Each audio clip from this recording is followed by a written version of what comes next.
The Rangers Network is live with Smithson Valley High School football. Make it clap. Smithson Valley football on the Rangers Network starts now.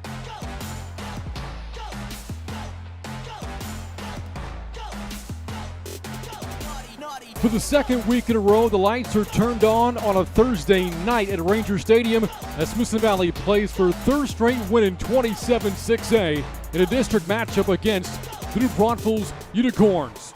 On the Rangers Network, I'm Brant Freeman alongside Tony Brubaker. And Tony, the Rangers dropped their district opener but have since reeled off two straight wins. An impressive win on the road over Clemens, followed by a win over South Sand last week, taking care of business. The Rangers are playing some good football right now. 82-7, the combined scores of those two games, Brant, and this is the important time of the year for them because after tonight, and this is a playoff type game because the winner has a better chance of getting into the top four, but also you follow that with Judson. And then 2 weeks later, you've got Steele, the two stalwarts of the district. That's what's ahead of Smithson Valley, but right now they've got to take care of New Braunfels first. The Smithson Valley defense has forced 8 turnovers during this two-game winning streak, allowing a grand total of 7 points. But tonight, they're going to be tested against a Unicorn team which put up 36 points of its own last week in a win over Wagner. Their offense is so balanced. That's what's the most dangerous thing when you look at what they can do. They've run for 175 yards and passed for 175 yards, give or take a yard. They've got a very dynamic quarterback and a running back that is punishing when he runs the ball. 3 receivers who've caught double-digit receptions in 5 games. They're very dangerous. Up next, we'll hear more about tonight's game as Rangers head coach Larry Hill breaks down the matchup with his coaching staff, defensive coordinator Craig Wurstifer and offensive coordinator Jeff Shen. You're watching Smithson Valley football on the Rangers Network.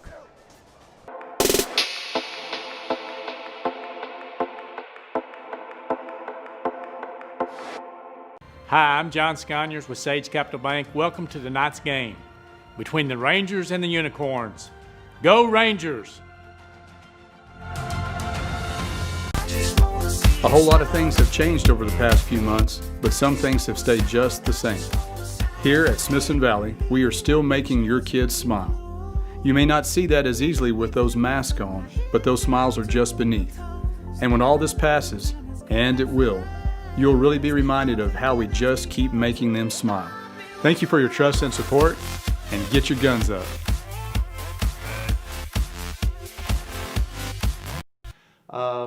This week in Ranger football is kind of odd. This was scheduled to be our open week. 3 weeks ago, we were scheduled to play New Braunfels, and as most of you know, the morning of the game, we got a phone call, and that game was postponed until this week due to COVID, more quarantine issues with their team than anything, but that game didn't get played. Our freshman and JV games did get played against New Braunfels the day before our scheduled game, so this is a bizarre week. Our varsity team has another Thursday game here at home against New Braunfels. Our sub-varsity teams, for the most part, are off because they've already played. So it's kind of strange. We're going back to a Thursday game. Both us and New Braunfels played Thursday a week ago. We agreed to play Thursday again this week. And so, coaches, another short week, another home game, 7 o'clock kickoff at Ranger Stadium. But it's been a good week. How's the week gone on the offensive side of the ball, Coach Shen? Yeah, well, offensive side, we had a plan for them originally, right? And they've done a few little things, little tinkers here and there that kind of changed a little bit. So we had to adjust our plan a little bit. We've worked on them a little bit. But I'll tell you, I've been impressed with how they play. They don't stay blocked very long. They've got a really good safety, maybe one of the best safeties in the league, a really good linebacker that's been out a couple weeks.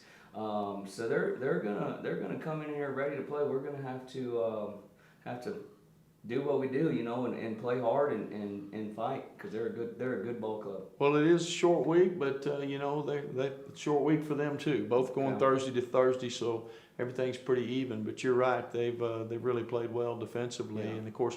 Offensively, Coach Westford, they got a 3-year starter at quarterback, and that's where most of it runs through. It really starts with him. The Driggers kid at quarterback is a really good player. Can run it, can throw it, really makes things happen when the play breaks down.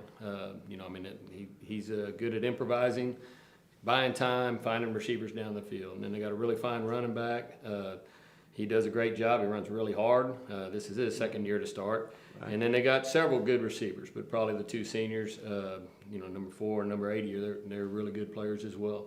So we're going to have our work cut out for us. Not to mention they got 3 returners on the O-line, and they're blocking really well. Yeah. So, it's going to be a battle, but I think our kids have been really locked in this week. They've been really focused. I think we've had a great week of work, and I look for our best effort come Thursday. Well, we'll need to. It's a very well coached program over there at New Braunfels. Coaches mentioned some of their players. Of course, they're coming off a big confidence win over Wagner. We're a team that hadn't lost, and they beat them a couple of touchdowns last week. And we stumbled against Wagner a few weeks before that. So, unfortunately. Another 27 6A game. You can't breathe easy in this league ever until it's over, and we're still 4 games from it being over. So we hope you'll join us this Thursday at Ranger Stadium. If not, if you can't join us in person, as with all of our games, we will be live on the Rangers Network. It's a 7 o'clock kickoff, so that link will become live at 6:45. If you're not a subscriber and getting that email link sent to you, that can happen for you. Just text the word Rangers to the number on the screen. You will then instantly be a subscriber and get the link not only to this game this Thursday, but all future games, all coaches shows, midweek coaches shows, anything that's going on the Rangers Network. So we appreciate your support. We hope you'll join us and watch us this Thursday night. We'll see you next time.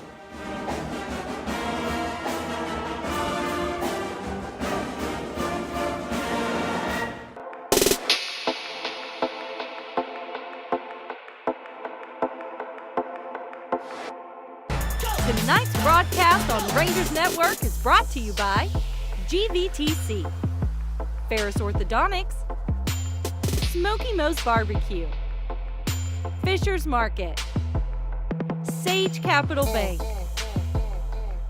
HEB, Summerhill Dental, Dermatology San Antonio, and Wick Productions. And welcome back to Ranger Stadium. The color guard leaving the field. We are about ready for kickoff here between Smithson Valley and New Braunfels. The Rangers won the toss, elected to defer. So that means we will see the Unicorn offense on the field first tonight, and a veteran quarterback in Peyton Driggers this evening making his 19th career start. He seems to be one of those guys that just makes things happen all the time. Dangerous running the ball, dangerous throwing the ball. The leading rusher, also obviously the leading passer. I'm sorry, not the leading rusher, but the leading passer. But he creates things with his legs as well by extenuating plays, and just as dangerous as any quarterback we've seen this year. And last week, Driggers, as you see him prepare to take the field, a season high 258 yards passing, a couple of touchdowns through the air, one on the ground, in a win over Wagner as Coach Hill rallies the troops for Smithson Valley again in year number 28. The win last week over Southside was good for career win number 261. What a career for Coach Hill here at Smithson Valley. Fascinating to know that he's had one losing season. It was the first year when he took over the program and hasn't had another one since. That's right. 27 seasons, the one losing record, 13 district championships, 24 playoff appearances, state finalist 3 times over, and inducted into the THSCA Hall of Honor. His defense, which has played so well over the past 2 weeks, will be on the field first as Austin Hosier gets ready to kick off here for Smithson Valley. A very important 27-6A matchup is underway. Kickoff fielded at the 6. Return man for the Unicorns, Chalico, is across the 20. Joseph Chalico sets New Braunfels up at around his own 30-yard line. Good kick coverage. We forced him to a sideline, then made a tackle right on the sideline. Good job by the coverage unit, which has been solid most of the year, Brant. So here is Driggers in the offense. Again, mentioned tonight his 19th career start, a record as a starter of 10-8, but all 8 losses have come in district play, including 2 to Smithson Valley. A balanced offense for New Braunfels. A team that put up 36 points last week in a win over Wagner, snapping a 2-game losing streak. Driggers pressured and throws complete. Just shy of midfield. Great catch made for the Unicorns by Trace Higginbottom. An impressive route there where he just kind of went up the field and just kind of did a skinny post and got between a couple of defenders. A good gain of over 15 yards, Brant. Good for 17 there for Higginbottom. And a good first completion for Driggers against Smithson Valley on this field last year. A career high 403 yards passing for Driggers and a loss for New Braunfels. To the ground for the first time for the Unicorns, Riker Purdy. Boy, is he talented as he takes that first down handoff for about 4 or 5 yards. Purdy has had some big games this year for the Unicorns. Already over 100 yards 3 different times. He's averaging 115 on the season. Had a big game against Seguin a couple of weeks ago with 265. Just 4 rushing attempts last week in the win over Wagner. A minute in, and New Braunfels is on the move. The veteran quarterback Driggers off the play fake. Complete to Higginbottom, and the Rangers read that. Good tackle in space by the junior Andrew Montalvo.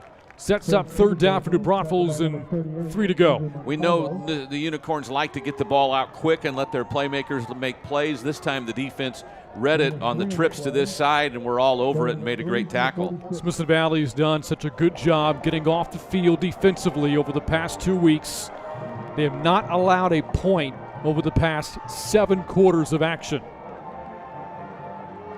New Braunfels needs 3 to convert. Driggers hands it off. Purdy fighting his way for first down yardage. He's got it before David DeHoyas brings him down. At a good opening drive so far for New Braunfels. Good indeed, and Riker is one of those guys when he runs the ball at 5'10 and about 180. Very powerful, and he likes to do spin moves when he gets in traffic to get away from tacklers. On the year, Glenn Mangold's team 3-2. This is his 7th season. 30 wins so far. New Braunfels 1-2 this year in 27 6A play. Empty backfield. The Rangers may have jumped. Driggers takes a shot. The pass is nearly picked off. Don't see a flag for offsides. It looked like the Rangers' nose guard may have jumped, but again, the flag doesn't come in. Tough play, too, because they went for Driggers' legs and really buckled him at the last moment. Good coverage on the play. Egley almost had a pick. Again, this Smithson Valley defense has forced 8 turnovers over the past 2 games. They've held opponents to 7 points or less 3 times this season. First incompletion tonight for Driggers, I beg your pardon. And now it's 2nd and 10. Play clock's going to run out, so I think they have to call a timeout. Timeout taken by New Braunfels. Let's compare the 2 teams. Look at the numbers and the records for the 2 so far here in 2020. And again, both teams winning records. Yep, New Braunfels 3-2, Smithson Valley 4-1. Only 1 game separates them in 27 6A play. Both offenses have played well this year. New Braunfels more balanced than Smithson Valley has been. But you look at the big number there for the Rangers, Tony. Turnover margin plus 12. The Rangers offensively have only lost 1 turnover this year. And it's interesting to know, we don't have it on there, but points allowed, the Rangers only a little over 13, and yet for New Braunfels, they're averaging over 25 points given up on defense. So a big difference. Both offenses able to score. Which defense can hold the other one out of the end zone? Opening drive for New Braunfels began at their own 30-yard line. They already have a 3rd down conversion here tonight on this first drive. They're now at the Ranger 40. Driggers and Purdy doing a lot of conversations out there. Big 1-2 combo for New Braunfels offensively this year. Here's a blitz from the Rangers. Driggers feels the heat, takes a shot, and the pass is almost picked. Inside the 20, nearly intercepted by the sophomore David DeHoyas. DeHoyas is a strong safety this year, is one of those guys that just is able to make plays all the time. as a young guy, just a sophomore, he's been one of the better defenders in that backside. Driggers was looking for Joseph Chalico and threw that in a double coverage. Yeah. So now New Braunfels needs 10 to convert. On third down, Driggers. Back to throw, pressured again. The pass is caught. What a catch at the 25-yard line by Dylan Schriever. The senior makes a grab and moves the chains for the Unicorns. For Schriever, his 13th catch of the year, has a couple of touchdowns. One of their bigger guys at 6'1", who really went up high for that one and made a great catch in front of coverage. Now 35 yards passing for Driggers on this opening drive for New Braunfels and 2 third-down conversions for the Unicorns to start things off. A drive that's nearly consumed 3 minutes already. New Braunfels near the red zone. Smithson Valley again showing a blitz. Driggers off his back foot. The pass is almost picked again. Higginbottom, the intended receiver, but Noah Flores almost came away with it.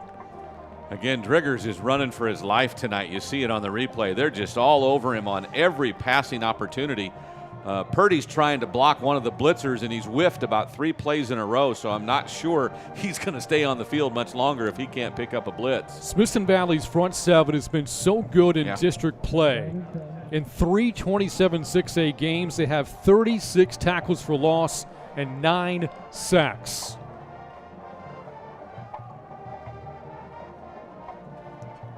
Driggers with 4 wide on second down. Rangers again bring a blitz on the delay. Driggers pass, again almost intercepted by Flores. Brings up third down and 10 to go. Good coverage again. We did blitz that time with Frash, and Purdy picked him up this time. So only a 3-man rush, but we still forced a pass a little bit earlier than I think he wanted to throw it. The whistle's blew there because the helmet of Tyler Scallion, the starting left guard for New Braunfels, came off. So his backup is now in the game, Kenneth Gibson. And New Braunfels again faced with third down and 10 on this, their opening drive tonight.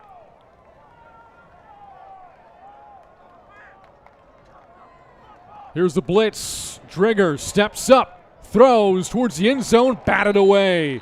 De Hoyos makes another play for the Rangers out of that secondary, and Smithson Valley finally gets a third down stop. Yeah, Montalvo was on coverage, and great job by De Hoyos just reading the quarterback's eyes and just getting over there and knocking it away. Only a sophomore, De Hoyos has a bright future ahead of him. In his varsity debut in the win over Harker Heights, had a pick that night, broke up a pass, and making some plays here early on against New Braunfels as Coach Mangold elects to go for it. Negating what would be a 43-yard field goal attempt. Here's the blitz again. Driggers throws deep, end zone, and it's dropped. Just shy of the goal line by Landon Marsh. Smithson Valley dodges a bullet as the Rangers defense comes up with a stop. Great job by the defense. It looked like the receiver had it in his hands, and when the tackle was made, it came out. Montalvo again. Montalvo again. Johnny on the spot, and the Rangers dodge a bullet there because they had one-on-one coverage and had a chance for a big play. Opening drive of the game for New Braunfels stalls at the Ranger 27. A look at Smithson Valley's offense for the first time tonight, and senior quarterback Jalen Nutt. His first play is a completion to Will Strachan. Fumbled the football. It's still live, and New Braunfels recovers. The Unicorns get it right back. Picked up by Kobe Smith. Wow. Big play for New Braunfels' defense. Got the ball out quick, and just unfortunately we lost control of the ball as we turn it upfield. Just the second turnover of the season for Smithson Valley's offense. Forcing turnovers has been a trend for New Braunfels in its wins this year. In the 3 wins, the Unicorns have forced 7 takeaways, in the 2 losses, just 3.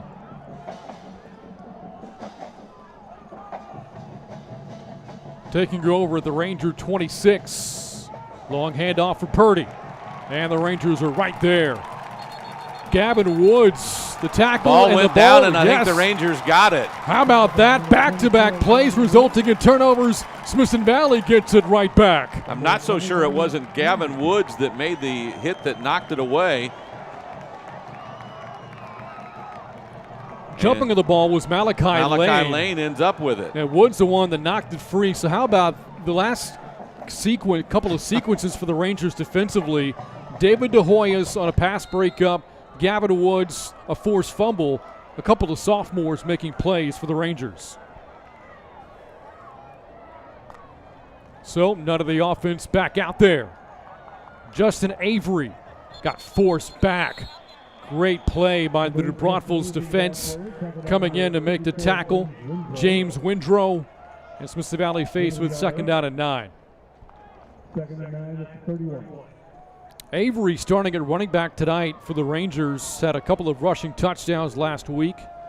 Led Smithson Valley in carries with 13 in a rout of South San. And now 2nd and 9 for Nutt and the offense on the keeper. Nutt shimmies his way for a couple.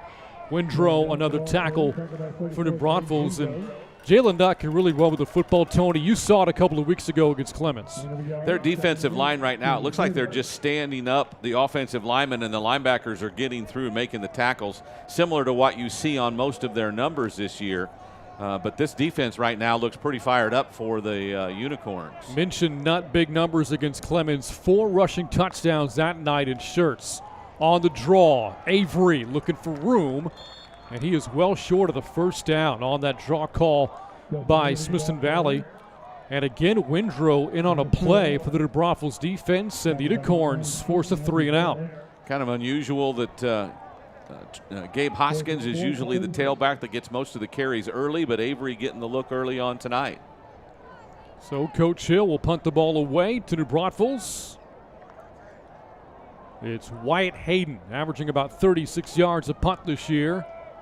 Chalico, the return man, lets it go inside the 20. A big time roll picked up at the 18-yard line.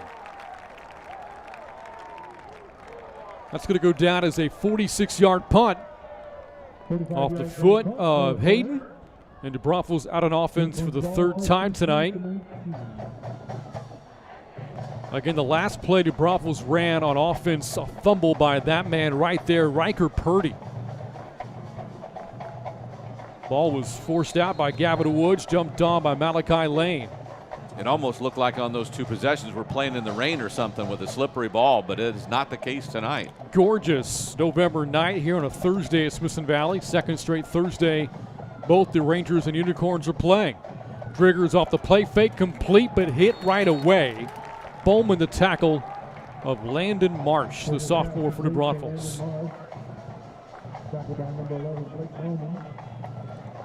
Another short gain. Again, they like that short passing game where Driggers can take a quick step and throw the ball out to somebody out in the flat. Already 10 passing attempts, 6 minutes into the game for Peyton Driggers.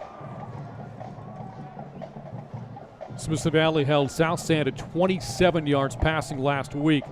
Off the play fake again. Driggers complete again. And a 1st down again.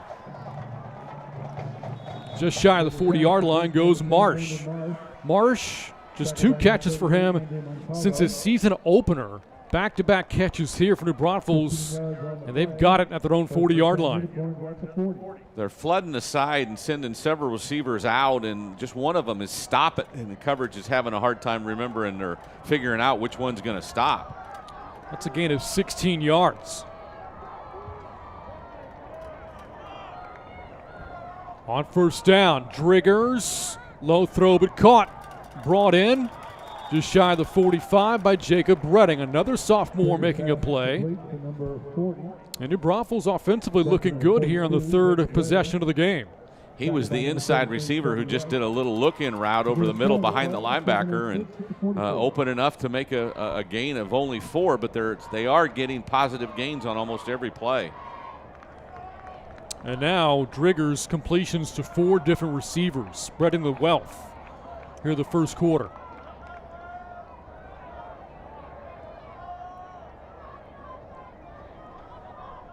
Motion out of the backfield for New Braunfels.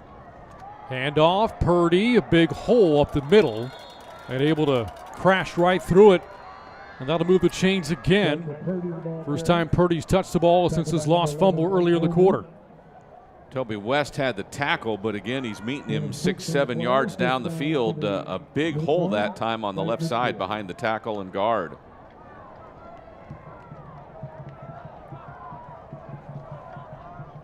Gain of 7 on second down. Now first down from midfield. Rangers bringing the blitz again. Here's a flag. Driggers rolls out of the heat and throws it away. Flag came after the snap, and this is going to be an offsides against Smithson Valley.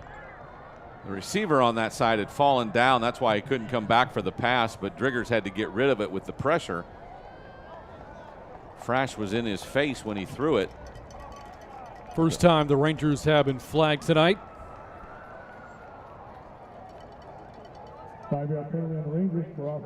Again, this a New Braunfels team with a 3-2 record, coming off a 5-win season from a year ago and a 6th-place finish at a very tough district. Open up the year with the wins over San Marcos and Seguin, a long-time rivalry in non-district play. Here's Driggers on 1st and 5. Quick route, quick completion. Redding inside the 35-yard line, his second catch. And New Braunfels' offense again is moving. Redding, the team leader in touchdowns receiving with 3 of them. He's just a tough guy to bring down because he is just stronger than all of their receivers seem to be very strong and be able to break tackles. New Braunfels, though, lost its district opener to Judson and then lost in heartbreaking fashion against Steele, losing on the final play of the game against the Knights 2 weeks ago. On first down, great protection. Driggers throws incomplete. That ball hung in the air for a long time. He's thrown some dangerous passes tonight, hasn't paid for it yet. That one looked like it was intended for Higginbotham and went over his head, and behind him was Marsh, and the Rangers were right there as well. In that loss against Steele, the Knights had 3 shots to win the game because of a couple of penalties against New Braunfels extending the final play. Wyatt Beagle, veteran quarterback for Steele, cashed in on that third opportunity. That drew Steele within 1.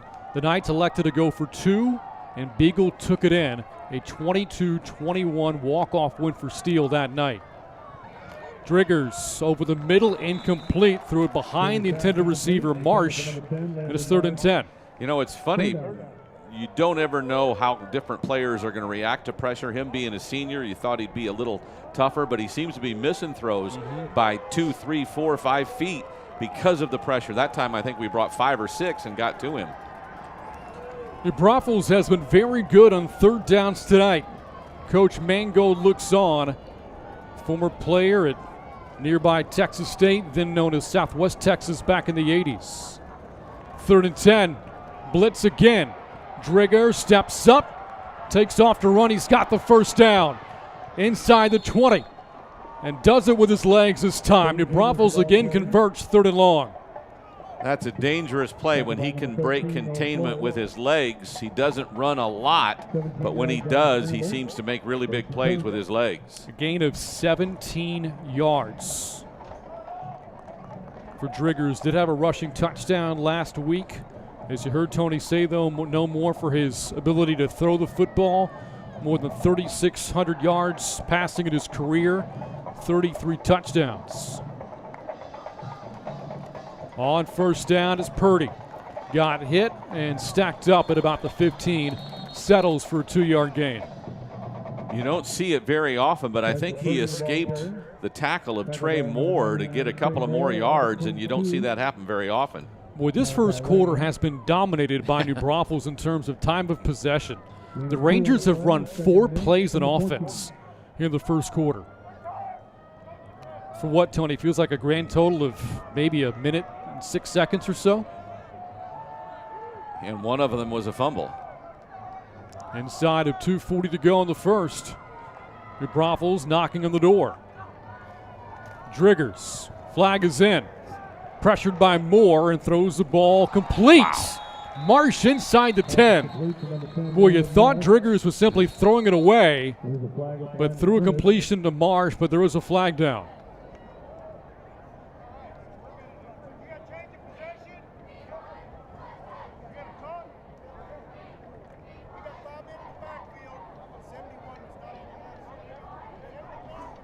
Coach Hill visiting with his defensive coordinator, Craig Worstifer, trying to figure out this penalty call.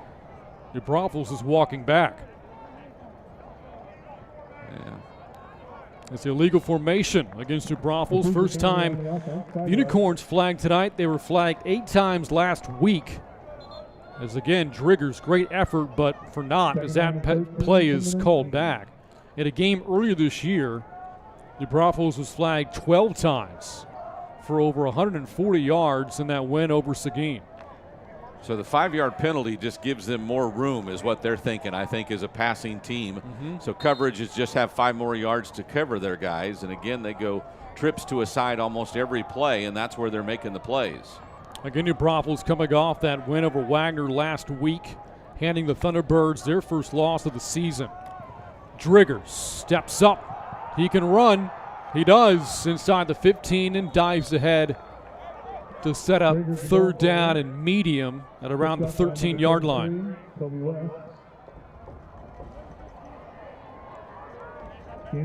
So twice on this drive, Driggers making plays with his feet. His elusiveness, I'm almost flabbergasted that he's been credited 22 rushes for 49 yards because every time I've seen him play, he scrambles for so many more yards than that. See what Coach Mangold dials up here. Could be 4-down territory for New Braunfels as well. It's Purdy, and the Rangers sniffed it out. Egley has the tackle for Smithson Valley. It's going to bring up 4th down and about 5 to go. Now, New Braunfels has attempted exactly 1 field goal this season, just 1 a year ago, and they're going to send out the field goal unit here. Well, I think the short gain really gives them no choice. 4th and almost 5. This is Nick Cruz, I beg your pardon, the senior, has made all 19 of his extra points, but this is a 28-yard field goal attempt. He's never made one in his career. And that streak continues.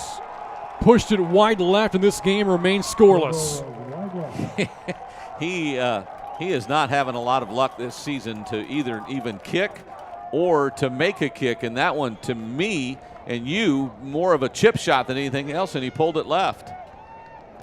So Smithson Valley will come out on offense with a minute to go here in the opening quarter. Again, the offense for Coach Hill and the Rangers has run exactly 4 plays so far tonight. And in that drive, they 9 plays on that drive, and they basically went 20 to 20 for their drive of about 60 yards.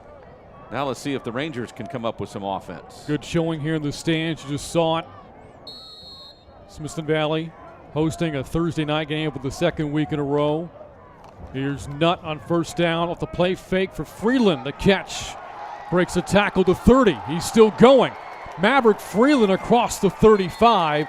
Flags are in. New Braunfels is trying to pull the ball away. And we'll check the flag. Did they get their hand on the face mask of Freeland there? Sure, the area you'd expect that call. It's a gain of 18 if it stands. Looked like shoulder pad there. Maybe their hand got up into the face mask of Freeland on the play. Yeah.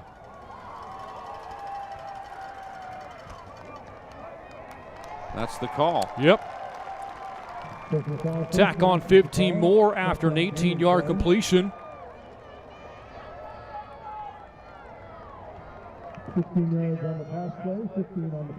Coach Hill's team aided by penalties. Jalen Nutt gets in the play call. Again, the senior from New Braunfels, but his first year as a quarterback. First 2 seasons played at cornerback, but did play quarterback in middle school and his freshman season here at Smithson Valley. One of the more athletic players on the team. Here, hands to Avery, finds a seam. Avery's best run tonight That's good for 8 as we tick inside of 30 seconds to go in the opening quarter. Safety Kendrick Thompson, their leading tackler, made the play there, but a good gain by Avery. And I still have to ask the question, where's Gabe Hoskins? Gabe Hoskins or Travis McCracken. McCracken had 2 touchdowns last week. But right now the Rangers are riding Justin Avery. And Nutt now with an empty backfield could be the final play of the first quarter. He's going to run it himself. Here's Nutt to the 35, and that takes us to the end of the first quarter. No score in this 27-6A matchup on the Rangers Network.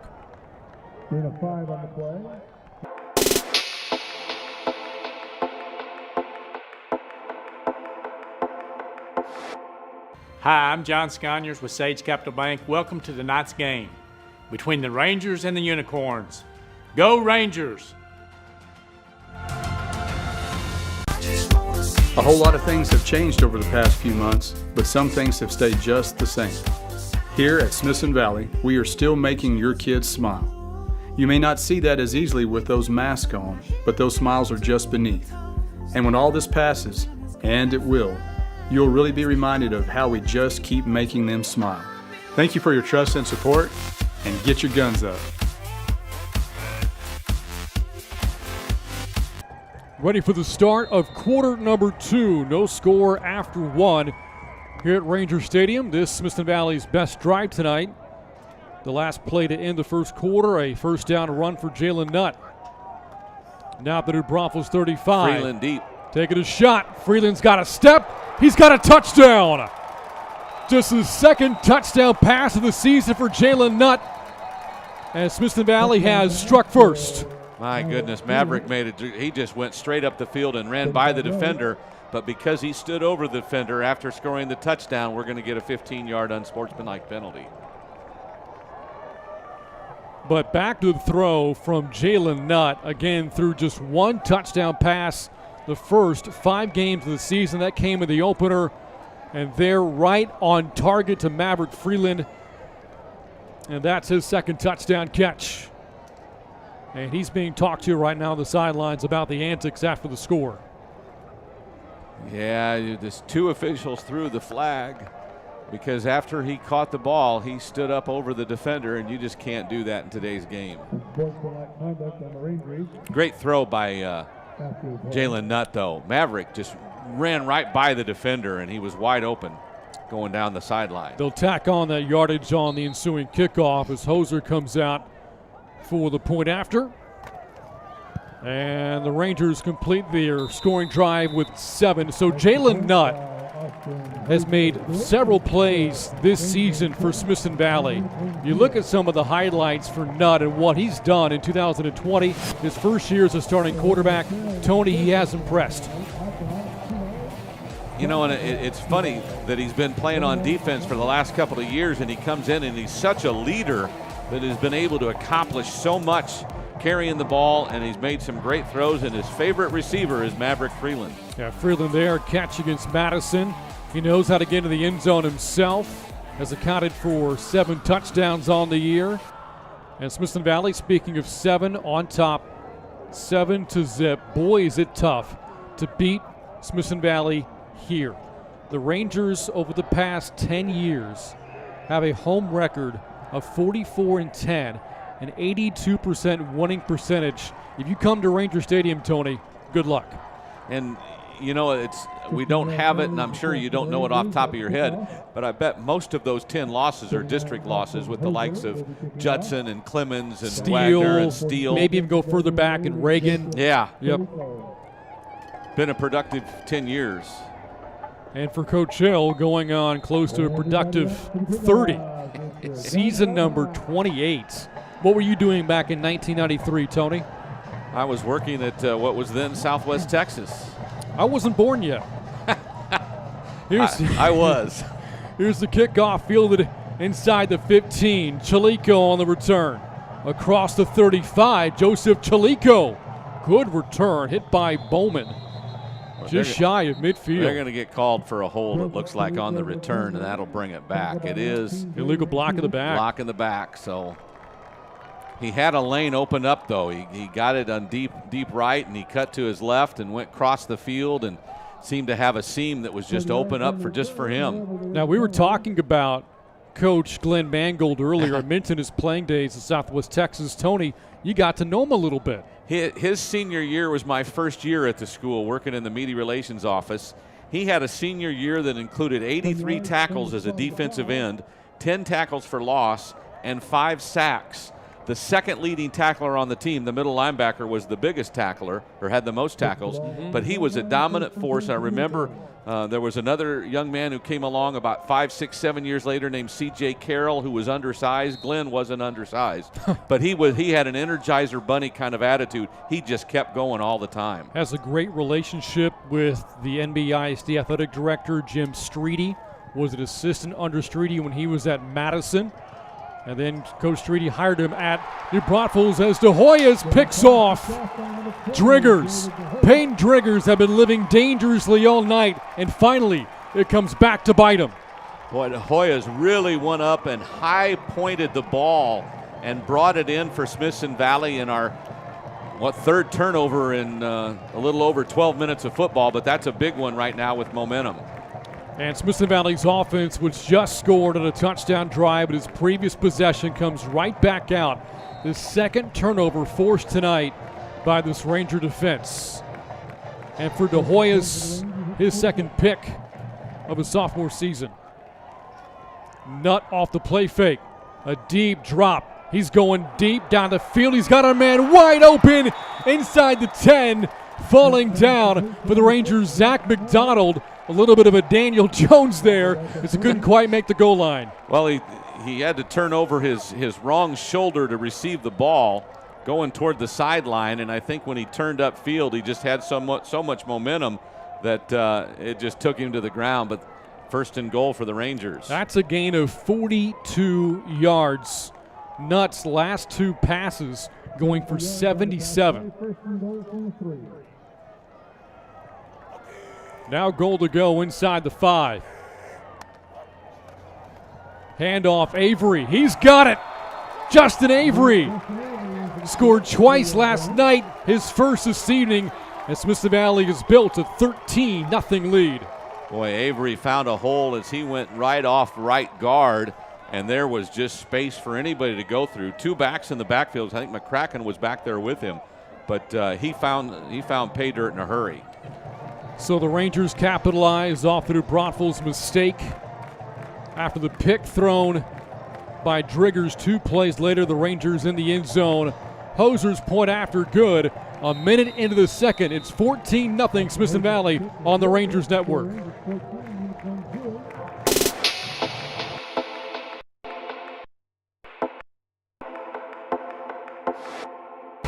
Tonight's broadcast on Rangers Network is brought to you by GVTC, Ferris Orthodontics, Smoky Moe's Barbecue, Fisher's Market, Sage Capital Bank, HEB, Summerhill Dental, Dermatology San Antonio, and Wick Productions. Just how opportunistic has this Ranger defense been this season? Plus 12 in turnover margin. 2 more turnovers forced tonight. They have given up just 7 points over the past 8+ quarters now. Smithson Valley's defense is locked in. And with that defense playing at such a high level, even tonight, making them, they're bending, not breaking. The offense has 2 touchdown drives, a total of 6 plays, and 14 points. And again, the Rangers coming off that pick from De Hoyos, setting up that touchdown from Jalen Nutt. You saw De Hoyos there lining up for the kick coverage. And won't have a job to do here. For De Hoyos, that was his second pick of the season. And the Rangers on top here, 14-0. One of the early games this season, I was working with Joe Muchagumba, a former defensive coordinator for the Rangers, and he told me that David De Hoyos, as a sophomore, will make a lot of plays in his career at Smithson Valley. Yes, he has. By the way, for Driggers, that was his 3rd pick of the year, 16th of his career, looking for his first ever win against Smithson Valley. 0-2 all time as a starter against the Rangers, and now at a 14-0 hole. Rangers standing up their defensive ends. Miscommunication there on the play, and Driggers makes something out of nothing. There were two tailbacks either side of Driggers, and neither one wanted the football. But that broken play turns into a 5-yard gain for Driggers, trying to amend for the mistake he made on the last possession. Yeah, the Landon Marsh, who's kind of a tight end, kind of a receiver, has been in the backfield with Purdy a couple of different plays tonight, and he's there again. 5 yards to go on second down. Penetration to the backfield, and the Rangers get there. Trey Moore. Boy, the senior defensive end has made some plays in the backfield this season. Leads the team in sacks and in tackles for loss. Another one added to his total on that play. You know, earlier tonight I said Purdy went through a tackle of Trey Moore's. That's not going to happen anymore tonight, he decided, that he was going to make every play he had a chance to make. Riker Purdy's been held to 19 yards on 7 carries so far. New Braunfels has been very good on third downs. 3rd and 6. Driggers, good protection, and a dart complete just shy of the 40-yard line. Chalico on the catch. Flores on the tackle for Smithson Valley. He's able to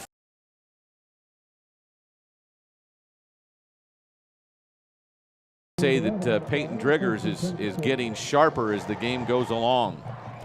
Chalico, the team leader in catches and yards this season. That's his first catch tonight.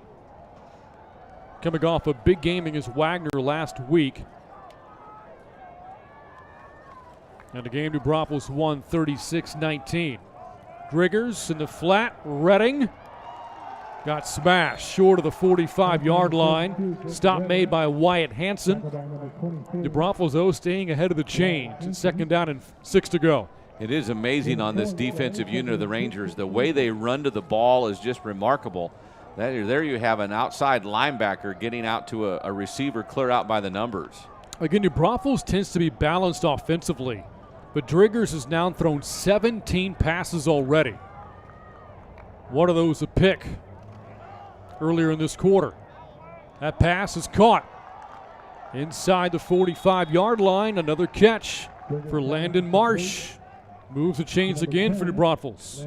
Real interesting. We only rushed 3 that time and had 8 in coverage, and he still found someone open. That's Marsh's 3rd catch. Good for 16 yards. Sophomore for New Braunfels making plays here tonight.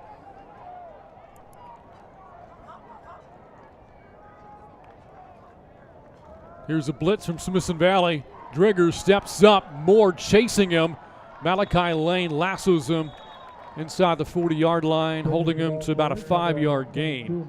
Talking more as the whistles blow, a Ranger player's down in the backfield, and that's Darlington Frash. He was blitzing on the play and got chopped at the legs as he was coming through the line. Looks like he'll come out with a good-looking jog, so maybe just one play and he'll be back in. Good story on Frash. This is his 4th year playing varsity football. Started playing as a freshman as a running back. Got moved to linebacker. And it started in the middle for Smithson Valley's defense all year long. 4 minutes gone by in the second and a 14-0 Ranger lead. We were scoreless after 1. And here's a handoff with a sweep, and the Rangers read that. Gavin Woods with the tackle of Redding, and New Braunfels faced with 3rd down and 11. You know, you said earlier, we've talked about it in the pregame, we've talked about it during the game, a balanced offensive, as many yards rushing as they do pass. You've talked about they've almost 20 passes tonight, and their rushing totals have to be less than 20 yards. It has forced New Braunfels into a lot of 3rd and longs, yes, but they keep converting. They have to reach the Ranger 32 to move the chains again. Driggers, delay blitz coming. Pass into traffic, broken up. Flores broke up the pass intended for Chalico on the far side of the field, and New Braunfels will punt it away on 4th down. Great zone coverage that time, it looked like. Egley was underneath. Flores behind him. Egley did a good job of reaching up, and I don't know if he got a hand on it or not to tip it, but it distracted the defender, and then Flores was there to knock it away. Well, you also saw Malachi Lane near the passing lane there in the route for Chalico, and Driggers keeps firing into coverage. Here's the punt from Kendrick Thompson, fielded dangerously a bit at around the 25, some pushing and shoving at the end of the punt, and cooler heads will prevail. So 7:15 left here in the half. Smithson Valley on top 14-0. Again, this is a very important district game. Only one game separates these two in the 27-6A standings. Smithson Valley 2-1, New Braunfels 1-2. And again, with all those heavyweight contenders at the top, Judson, Steele, Wagner playing so well, there was such little room for error. But I tell you what though, Tony, the biggest surprise is that Clemens is 0-3. As Nutt is dragged down for a loss of 3 yards. Good play for New Braunfels off the edge, made by Billy Fitch. A designed run that you were kind of expecting better edge blocking that time, because it seemed like 2 of their defenders came off right away as they saw Jalen pull the ball down, and they were waiting for him. But while Clemens is 0-3, who have they played this year so far? They've played Steele, they've played Smithson Valley, and they've played Judson. So the big boys out of the way now for Clemens. You've got to believe 2 losses. It'll take no more than 2 losses to get in the playoffs. Here's Nutt on the design keeper, looking for the corner. New Braunfels cuts it off. They read that all the way as Nutt loses 2 more. Tackle on the play made by Jose Rodriguez, a senior defensive tackle, and it brings up 3rd down at 15. You know, it's interesting that all of a sudden nobody can run the ball very well, at least not on the edges. 3rd and long, you kind of wonder, Maverick Freeland is the primary target, but is somebody else going to be open for Jalen to find him to make a big play? The Rangers have to reach their own 35 to convert here. Officially 3rd and 14. Just past the halfway point of the second.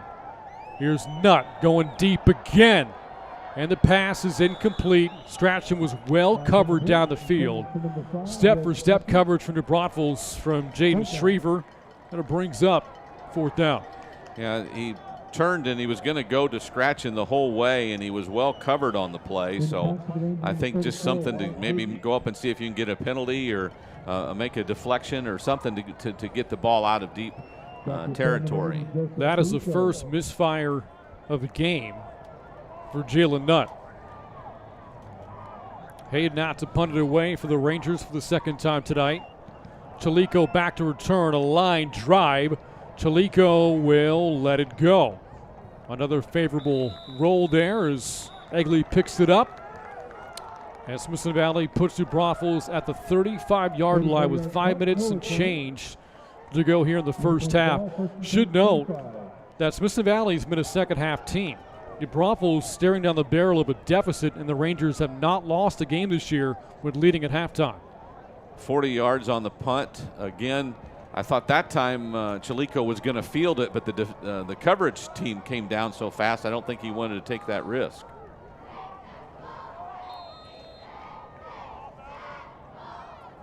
Driggers in the offense going to work. They've picked up a lot of yards tonight, but it has yet to pay off on the scoreboard. Purdy got stacked up. Bowman on the tackle for Smithson Valley. He's slow to get up. It's 2nd and 10. Ranger defense just all over everything right now. Everybody's filling holes. Bowman coming up from the secondary to get a guy at the line of scrimmage. Again, 3 down linemen for the most part tonight with 4 basic linebackers, and the 4 linebackers are really level 2 more than anything. The last 4 carries for Purdy have gone for 2 yards or less. On 2nd down, here's Driggers. Slings it over the middle and complete. Great catch made for a 1st down for the Braunfels from Trace Higginbottom.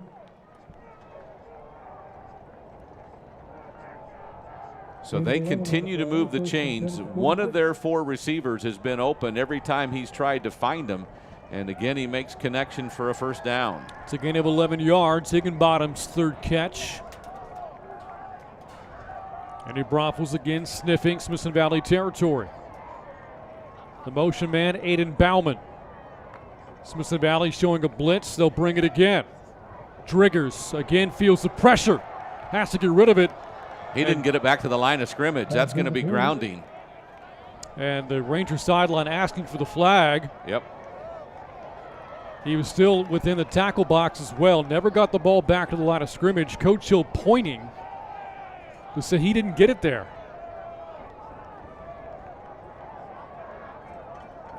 And let's see if they retroactively administer the flag, and they will. There's a flag on the play. Grounding is the call. Yep. So intentional grounding, and that will go from 2nd and 10 to 2nd down, and with more than 20 to go. A lot lost there in the scramble by Driggers. I think it's 15 yards, and I'm not sure it's. Oh, there's a. The flag thrown right where the Unicorn players were gathering. It's a penalty back to the line of the infraction, but I think they don't lose the down anymore. And now unsportsmanlike conduct on their offense. That's going to go down as a 35-yard sequence in penalties. 20 lost on the intentional grounding because they marked it where the ball was thrown. 15 more on that unsportsmanlike conduct, and Coach Mangold is not happy. Well, I can't imagine why he'd be anything. That's the unsportsmanlike conduct seems to be something that's just, I don't want to say out of character, but it's not something you should do to yourself, and that you just had a big penalty because there's no doubt it was intentional grounding. We think about, like a pass interference or holding. Players are trying to make plays, right? You can't fault them for that. But unsportsmanlike conduct is something they can't take fault for. Did Driggers get pulled out of the game? Driggers is out of the game. He's on the sideline. For how long is a good question, well, though. He took his helmet off. So in the game now is Hunter Turner at quarterback, facing 2nd and 43. Turner pressured, scrambles, and hit from behind by Moore for a short gain. Turner has only played in one game this season. That was the district opener against Judson. Driggers still on the sideline with his helmet off. Turner did appear in 5 games last year as a junior, but this has been Driggers' team the last 3 seasons. I don't know if he was the one that picked up the penalty for unsportsmanlike conduct, but Glenn Mangold's not letting him back in right now. So the ball in the hands of Hunter Turner. Turner steps up and throws. Almost had a completion, would have been short of the first down anyway. Pass intended for Aiden Bauman, and that'll bring up 4th down. Looked like Bauman had a chance to catch that one and just look at it again. And just couldn't pull it in. And you see, even though that pass would not have been good for a first down, it helps flip the field. If you're New Braunfels instead, they're now punting near the goal line. Yeah, you'd have still been 15 yards from first down, but now you could have kicked Smithson Valley back towards their own goal line. So the big thing we're watching right now is whether or not Peyton Driggers will return to this game for the Unicorns. Still seems to be steaming on the sidelines. Punt fielded by Bowman. Inside of midfield, another flag is in. Well after the play. We had 2 guys back. Did the other one call the fair catch? Because I don't think Bowman realized it when he ran with the ball. I don't know if that's what they're calling. 30-yard punt, no return. There's a flag at the end of the play. Again, Coach Mangold in his 7th season is trying to bring this program back to prominence. They won just 2 games in his first year at New Braunfels, won 4 games the year after, and then took this team into the postseason. But they haven't been back since then. That was 4 years ago in 2016. Personal foul, face mask. This one against Smithson Valley. So instead of getting the ball in their territory, we'll have 1st and 10 from inside our 40 probably. New Braunfels last won a playoff game 9 years ago back in 2011. Student section getting into it here at Ranger Stadium. Here we are in early November. Typically, this is when the season ends. Yeah. But because of the pandemic, this is about the halfway point right now. The Rangers still have 3 games left after tonight. None of the offense from the 37. It's Avery. Has a touchdown of this game. Settles for a couple here. It's bizarre, isn't it, Tony? You think about early and mid-November, you think about the playoffs and positioning. At this point, who are you playing? Who's the first-round matchup going to be against? But you look at the calendar, there's 3 games to go. Yeah, the first Saturday in November is your next to last game usually, with playoffs the week before Thanksgiving. So we're in a whole different scenario as we expected in 2020. Instead, the regular season will extend just a shade beyond Thanksgiving. Here's McCormick. His first carry is a good one. Bangs his way for a first down. McCracken, I beg your pardon. On the carry there for the Rangers. Moves the sticks. Sets up first down near midfield. First time we've gotten to the edge and had a couple of good blocks. Good job by the offense that time. Justin Avery threw a block. I think one of our tight ends threw the kick-out block, and McCracken had a lane just off tackle. McCracken, a couple of touchdowns last week, 3 in the past 2 games. Had over 90 yards rushing in the win over the Bobcats last Thursday. Approaching 2 minutes to go in the half. Smithson Valley trying to build upon a 14-0 lead. And a timeout taken by head coach Larry Hill. I think the play clock was running down. So we talked about the schedule remaining for Smithson Valley. 3 games left after tonight. You look at what the Rangers have done so far in 27-6A play. A tough loss in the opener against Wagner. Again, the Rangers almost locked up in regulation before the Thunderbirds came back. 2 big wins the last 2 weeks.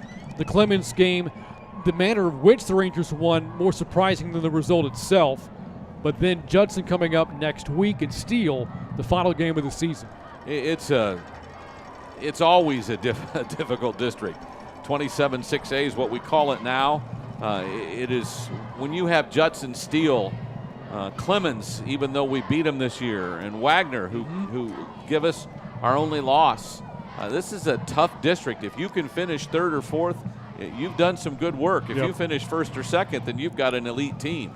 Now there is another 27-6A game happening tonight. Steele is hosting Wagner. That could have big implications in the district. Only 1 game on schedule for tomorrow. South San is at Clemens. Buffalo's in position for their first 27-6A win. Judson and East Central are on bye, so the Rockets will have an extra week to get ready for Smithson Valley next Friday. Steele leads Wagner 21-14 in the second quarter score. Out of the timeout, the Rangers have 2 left. And with possession at midfield. Nuts had a big night so far. On the keeper to the outside. Shakes a tackle. A lot of moving there, and Nutt finally cuts his losses and takes a loss of 9, 2nd and 19. Lack of experience as a quarterback. When he broke loose there at the end, why didn't he throw it out of bounds? Yep. Like right here, you thought maybe just get up and just give it a heave over the top of one of your receivers who's right there in front of you. Jose Rodriguez, the one closing in for the Braunfels. Second-year varsity defensive lineman for this New Braunfels defense. A 3-4 look for Coach Mangold.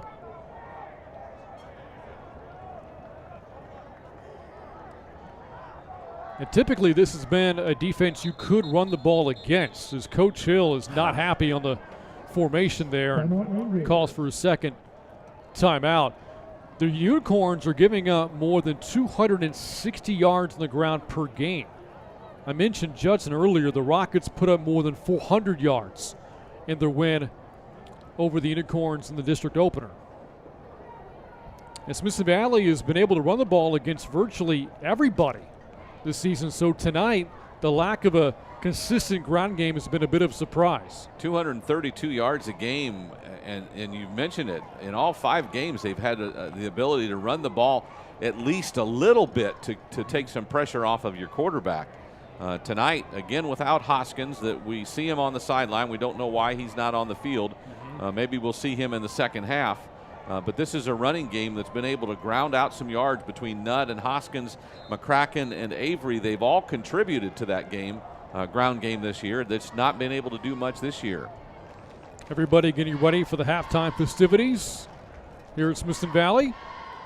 It was homecoming last week. And just a thought to that, maybe that's why we've thrown so many long passes over the top, because they're putting safeties in the box and trying to stop the run at all costs. Unicorns showing a blitz. They back off of it. It's a run from McCracken. Dives ahead to pick up some of the lost yardage from Nutt. That'll bring up 3rd down and 12. He gets almost back to the original line of scrimmage.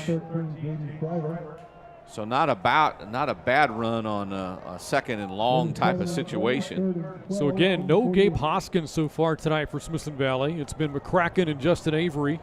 You saw Hoskins there for just a moment. He is on the sidelines with his helmet on. Yes. Rangers not in any hurry right now. Nutt has completed 4 of the 5 passes he's attempted tonight. This a passing down. Nutt looking to throw, scrambles, fires, complete. Freeland a sliding catch, but short of 1st down yardage. Nice job coming back for the ball.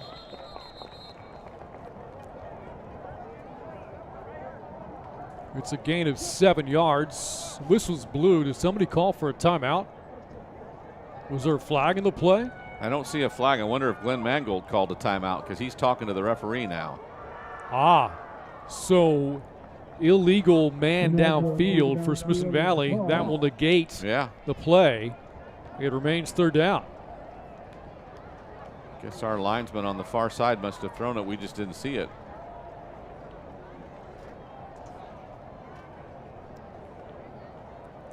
That's the 4th flag against Smithson Valley tonight. The Braunfels has been flagged 5 times.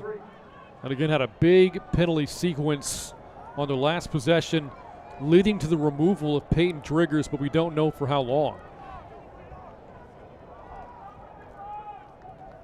And Coach Hill not happy about that last call, wanting an explanation. Well, they've marked off 5 yards on the penalty, which doesn't seem right. And the officials are talking again.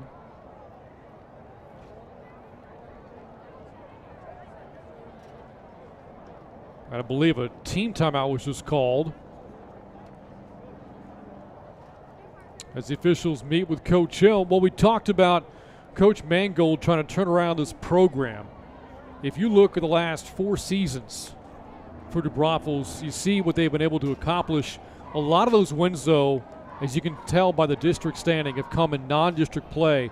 The Braunfels has fell victim to such a tough district, Tony. A lot of times their season coming down to the final game, whether or not they get into the playoffs, and they haven't. Last appearance coming in 2016.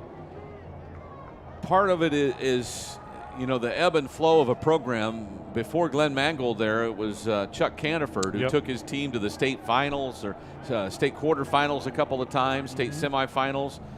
There were more weapons offensively, had some great quarterbacks, had some great running backs, had a lot of great defensive linemen, I remember. They don't seem to have that same kind of talent, but it's a tough job in this district with a high school that doesn't seem to have right now the kind of athletes. Yeah, or even dedication, tradition. The traditions don't seem to be there for them to call upon. It's an interesting thing. They're leaving the ball at the 43, and There was a 12-year stretch from 1997 to 09 that New Braunfels made the state semifinals 4 times, including that 97 year with Cliff Kingsbury as quarterback, now the head coach of the Arizona Cardinals. And that included a trip to the state title game, part of that 12-year run in 2002. Coach Mangold trying to bring the Braunfels back to those days, as Coach Hill still looking for an explanation. Talk about Cliff Kingsbury. There's not many times you can have let's just say a Power 5 head coaching job, get fired, and end up as a head coach in the NFL. Now, he had attained a job as the offensive coordinator for USC, but within a month gets offered the Arizona job because they're going to get a quarterback that he knows a lot about. And now he's in the catbird seat, if you will, as a head coach in the NFL, making a heck of a lot of money. But not too many years ago, what was that, 23 years ago, he's slinging it around in New Braunfels, Texas. Yeah, so Cliff Kingsbury went from New Braunfels High School as a player to Texas Tech as a player to a cup of coffee in the NFL. Got into coaching, stops at Houston and Texas A&M before taking over at his alma mater in Lubbock. And then on to the National Football League. And right now has Kyler Murray at his disposal, DeAndre Hopkins, the receiver. And that offense started to come together for the Cardinals as Coach Hill is still looking for an explanation on that last penalty. And the crew is trying to determine if they've assessed this correctly. Well, we've got one official talking with Glenn Mangold. We've got two with Coach Hill, and there's four of them in the center of the field trying to figure out what the answer should be. This all for an illegal receiver downfield. I swear it almost looks like they're taking the legal receiver downfield from how far he was down to mark it back to the 43, and there's something about the procedure that Larry Hill doesn't like, and they're not sure that they're right. Not sure I've seen too many 15-minute conversations about a 5-yard flag. Yeah, I agree. With 32 seconds to go in the half. Yeah, the half could be over by now. Seems relatively trivial. I mean, you play every second of the game, sure. Yeah. Coach Mangold looking for an explanation as well. Neither coach seems satisfied with how this has been administered. Not at all. It's all about the clock right now with what he's talking with Coach Mangold about.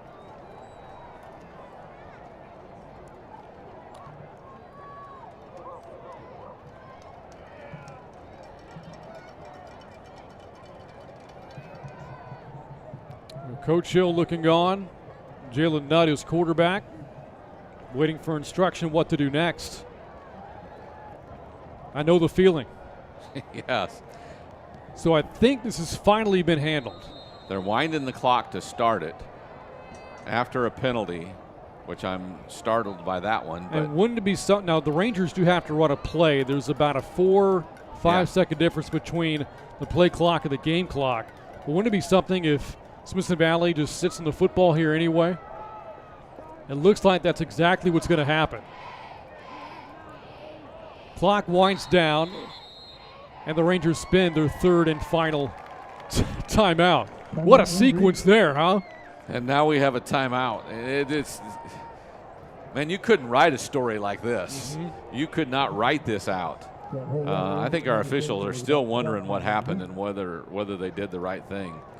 So, Smithson Valley and New Braunfels were scoreless at the end of one. The Rangers, though, scoring twice here in the second quarter, all happening within a 7-play span. A couple of quick 6-play drives sandwiched around a New Braunfels turnover. Jalen Nutt a touchdown run, Maverick Freeland a touchdown catch. And that's how New Braunfels, or how Smithson Valley rather, has built this 14-0 lead. Let me correct you just quickly. A 4-yard play for the first touchdown and a 2-yard play. 6 total plays in the 2 drives, which is remarkable. As much trouble of the 24 minutes, probably 22 minutes have been trouble moving the ball a whole lot, other than maybe 1 or 2 distinct drives that didn't get to the end zone. But in a 2-minute span, we were gold with a couple of long throws and a couple of touchdowns. Well, there is Smithson Valley defensive coordinator Craig Worsterfer. The Rangers are playing the Unicorns tonight, so let's play Guess the Unicorn. So, a graduate from New Braunfels in '83, played for the Unicorns in '81 and '82. Back to the game in a second. That game, back to this game. Nutt, a Hail Mary shot. The pass is batted away and incomplete. as Coach Worstifer comes off the field. So let's get back to it here. So after New Braunfels coaching for the Rangers since 1992, the current defensive coordinator, we kind of gave away the answer by showing you Craig Worstifer. He is that unicorn. Played in New Braunfels back in the 80s, coaching the Rangers since the 90s, and he is the unicorn that we have named. Name of the game right now is that Smithson Valley is on top of New Braunfels at the half, 14-0. Halftime coverage coming up. You're watching Smithson Valley High School football on the Rangers Network.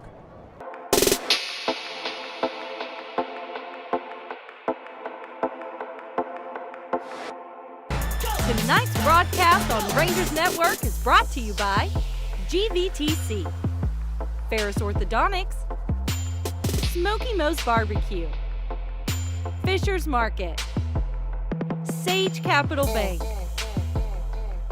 HEB, Summerhill Dental, Dermatology San Antonio, and Wick Productions. What's your Wi-Fi score? With the GVTC Wi-Fi Score Quiz, you can determine the Wi-Fi speed to suit your needs. Maybe you're a typical user who only has a few connected devices around the house. Take our quick Wi-Fi score quiz today at gvtc.com/Wi-Fi score and make sure your connection is up to speed.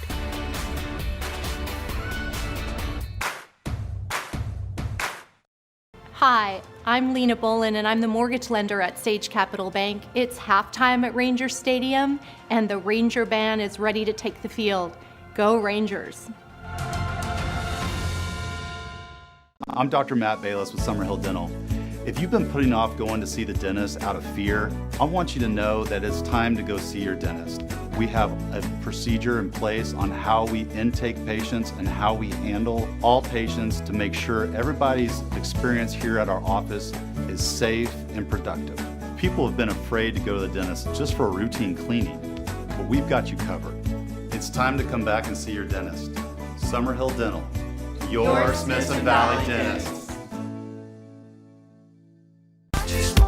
A whole lot of things have changed over the past few months, but some things have stayed just the same. Here at Smithson Valley, we are still making your kids smile. You may not see that as easily with those masks on, but those smiles are just beneath. And when all this passes, and it will, you'll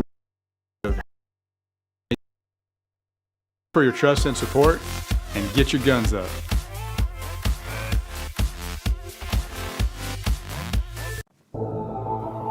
As we look forward to the 2020 season, Rangers Network is celebrating the 45th anniversary of Smithson Valley High School football by taking a look at monumental plays throughout Ranger history that form the building blocks that shape our foundation for success and weave the tradition that is Ranger football.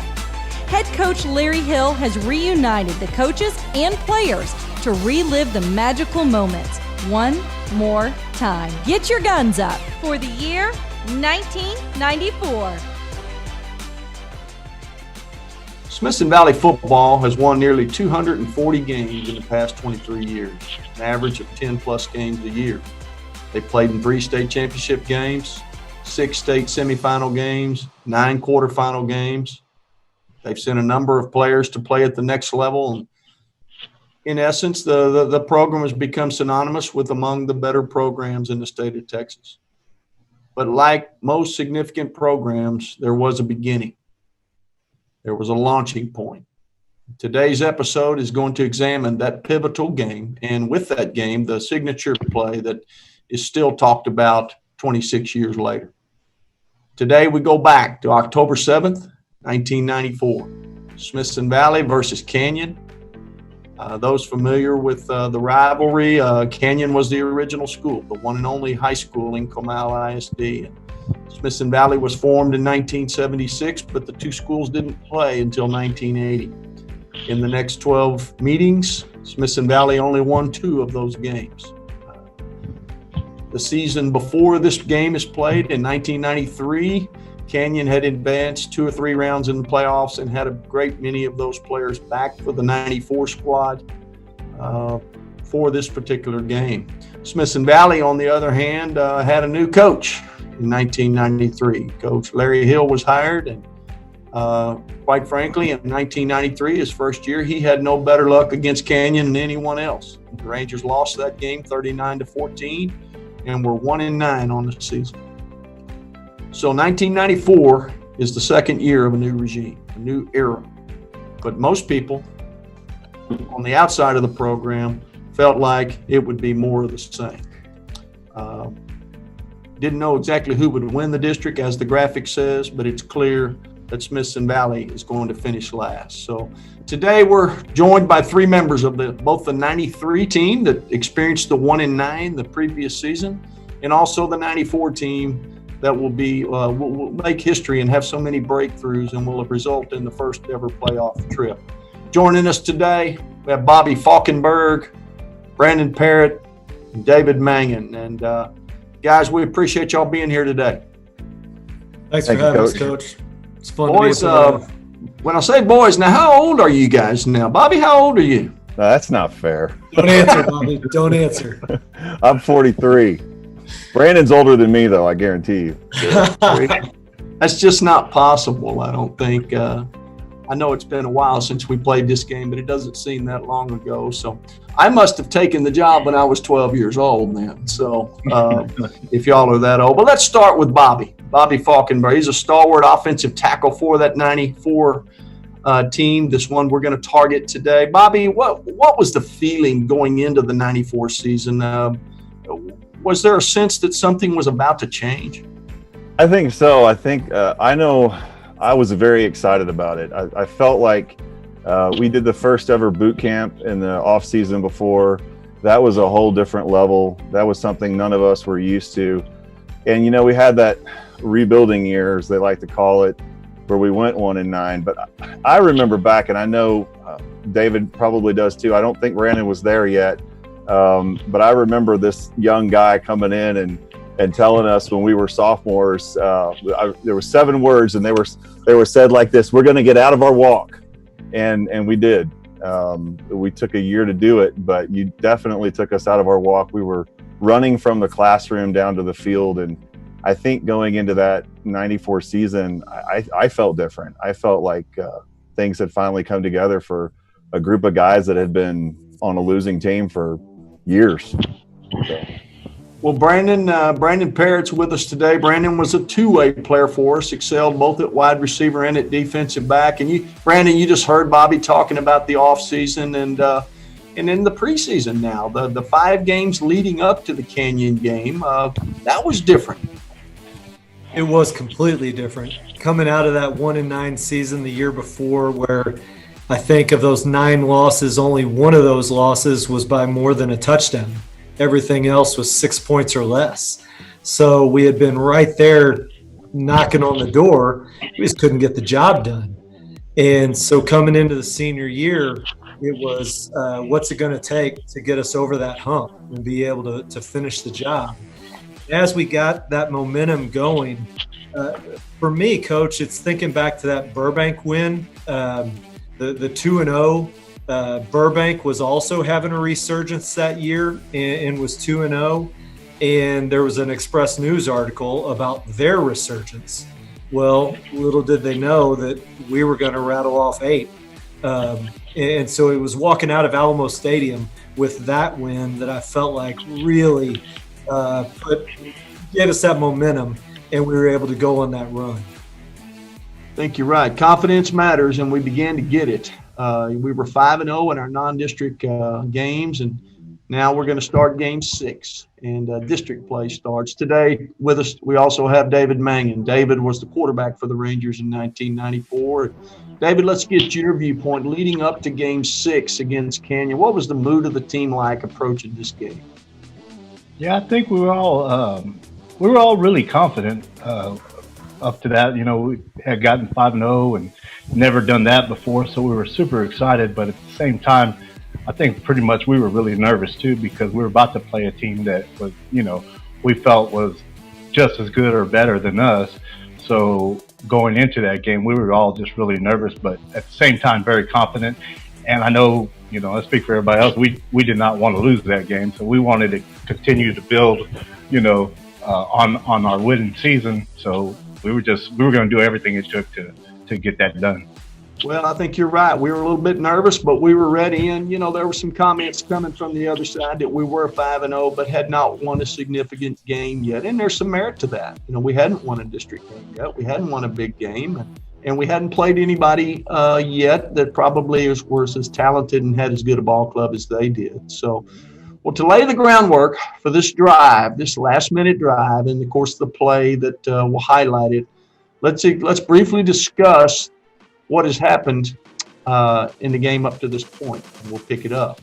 As expected, it was a hard-fought game from the beginning. The lead changed hands several times, but in the second half, things began to go like most people probably thought they would. Canyon began to pull away. They had a 2-touchdown lead going into the fourth quarter, but our guys wouldn't quit, and we go down and score with about 4 or 5 minutes to go to pull to within 26-20. We're down by 6 points, but Canyon has the ball, and a couple of first downs will enable them to run out the clock. And they appear to be on their way to doing just that. They get a few first downs. They're down in our territory, and now the Ranger defense stiffens, and it's 4th down.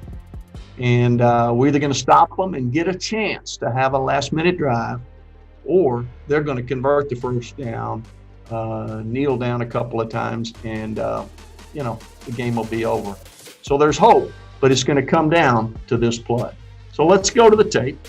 Let's let this play run. You can see they're on our end of the field. We're on defense here. There's the line to make. You can see it's difficult to tell from where the chains are, but they're going to have to make it to that line to get the first down. I'm going to let the play run a couple of times.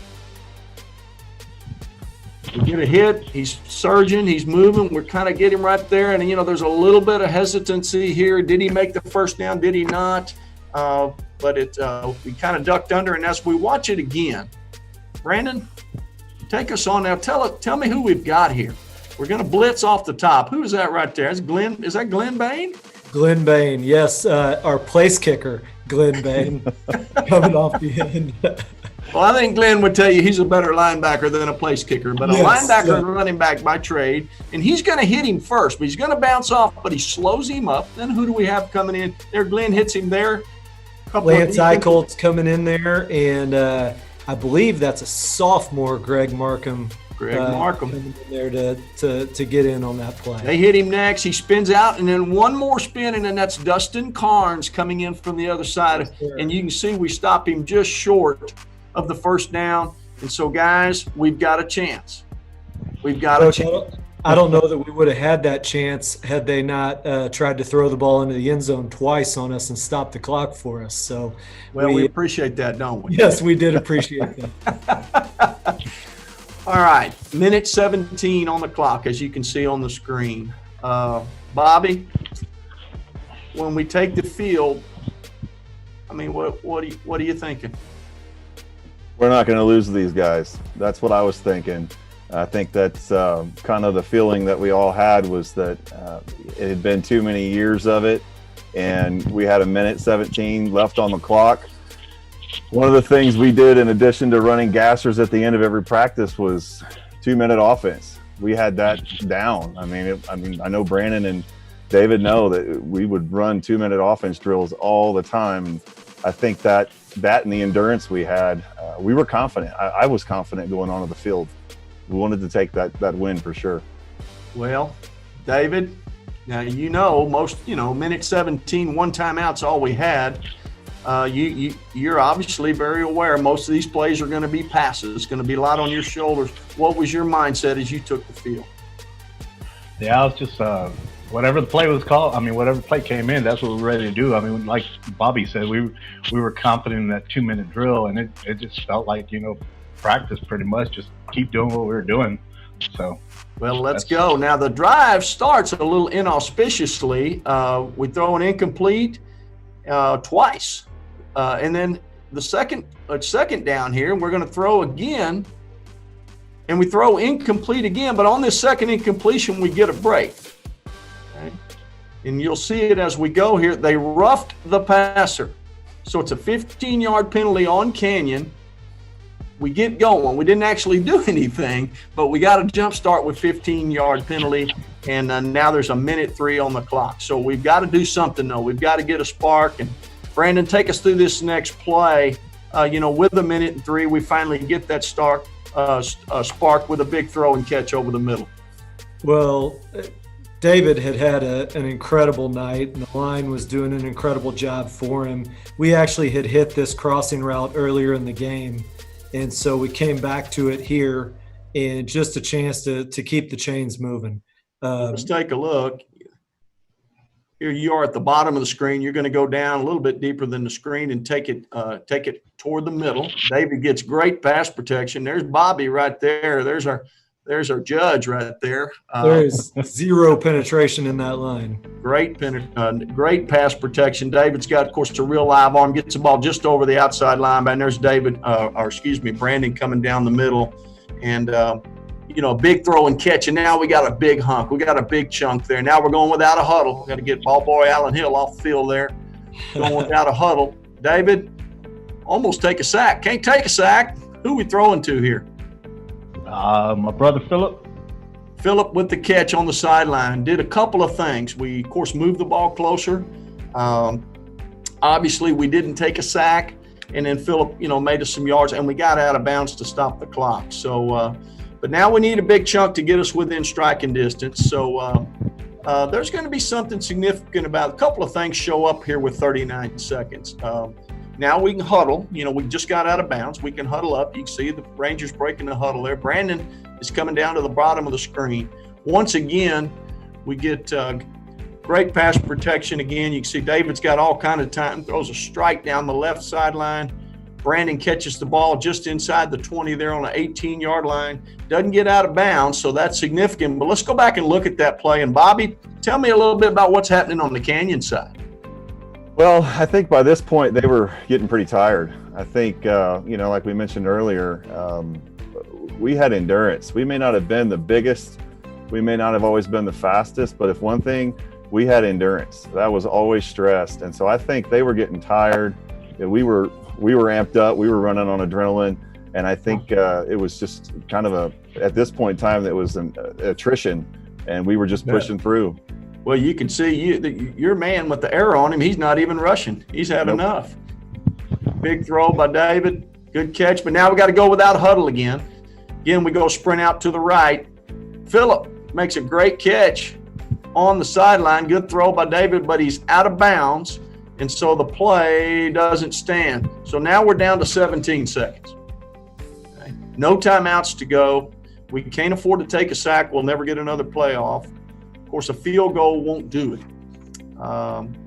So we pretty much got to throw the ball in the end zone or certainly beyond the sticks. So, Bobby, it's time to win. Did you have any sense of what's about to occur?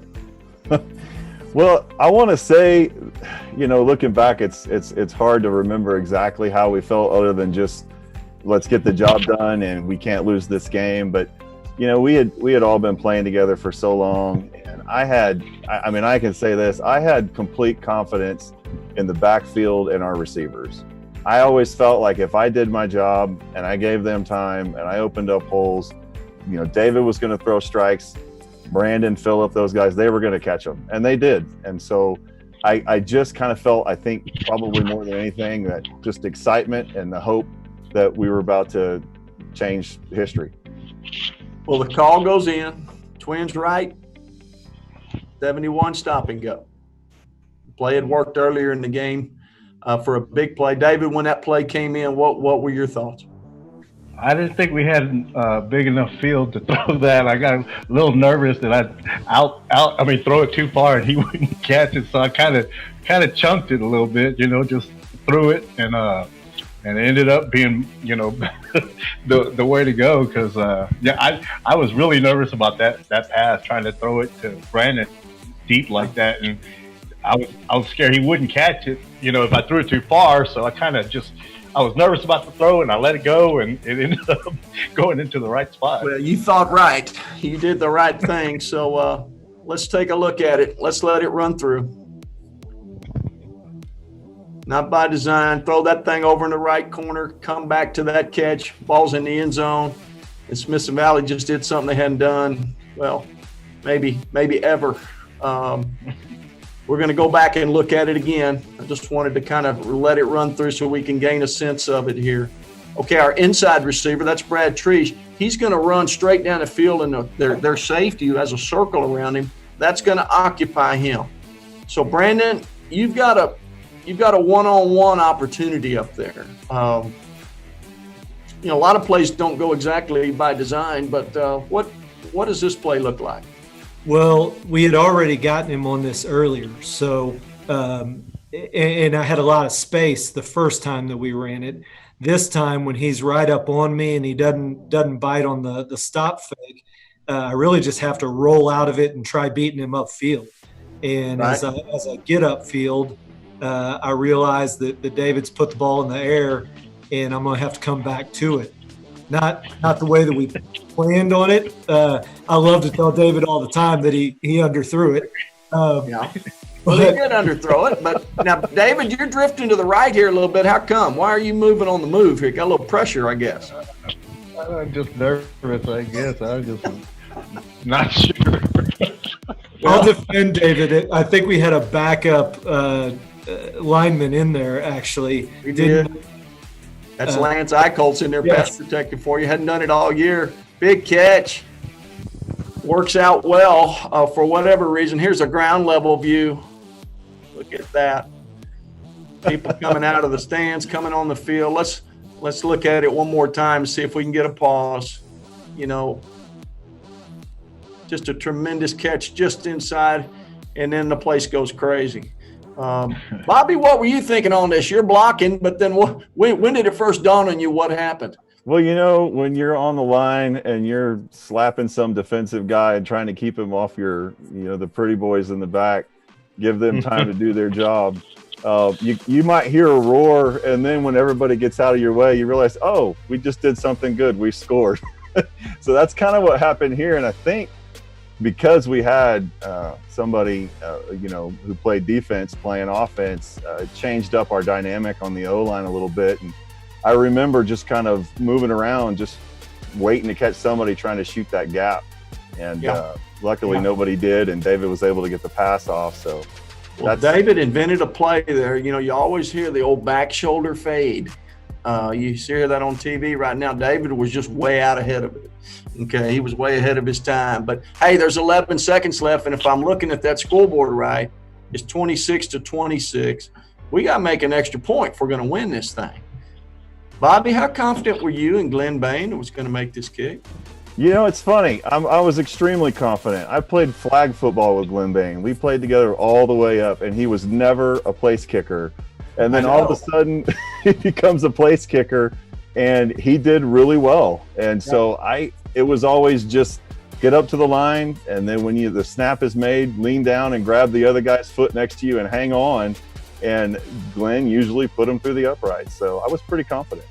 David, Brandon, what was your confidence level in this kick? I had none. It was 50-50 for me. I remember, watching Glenn make some pretty bad kicks in practice and stuff. So I was just like, please, I was praying on the sideline. Well, let's go to it. I'll know this. He wasn't the world's greatest place kicker, but he made every kick that mattered, including this one right here. Yeah. You got it done.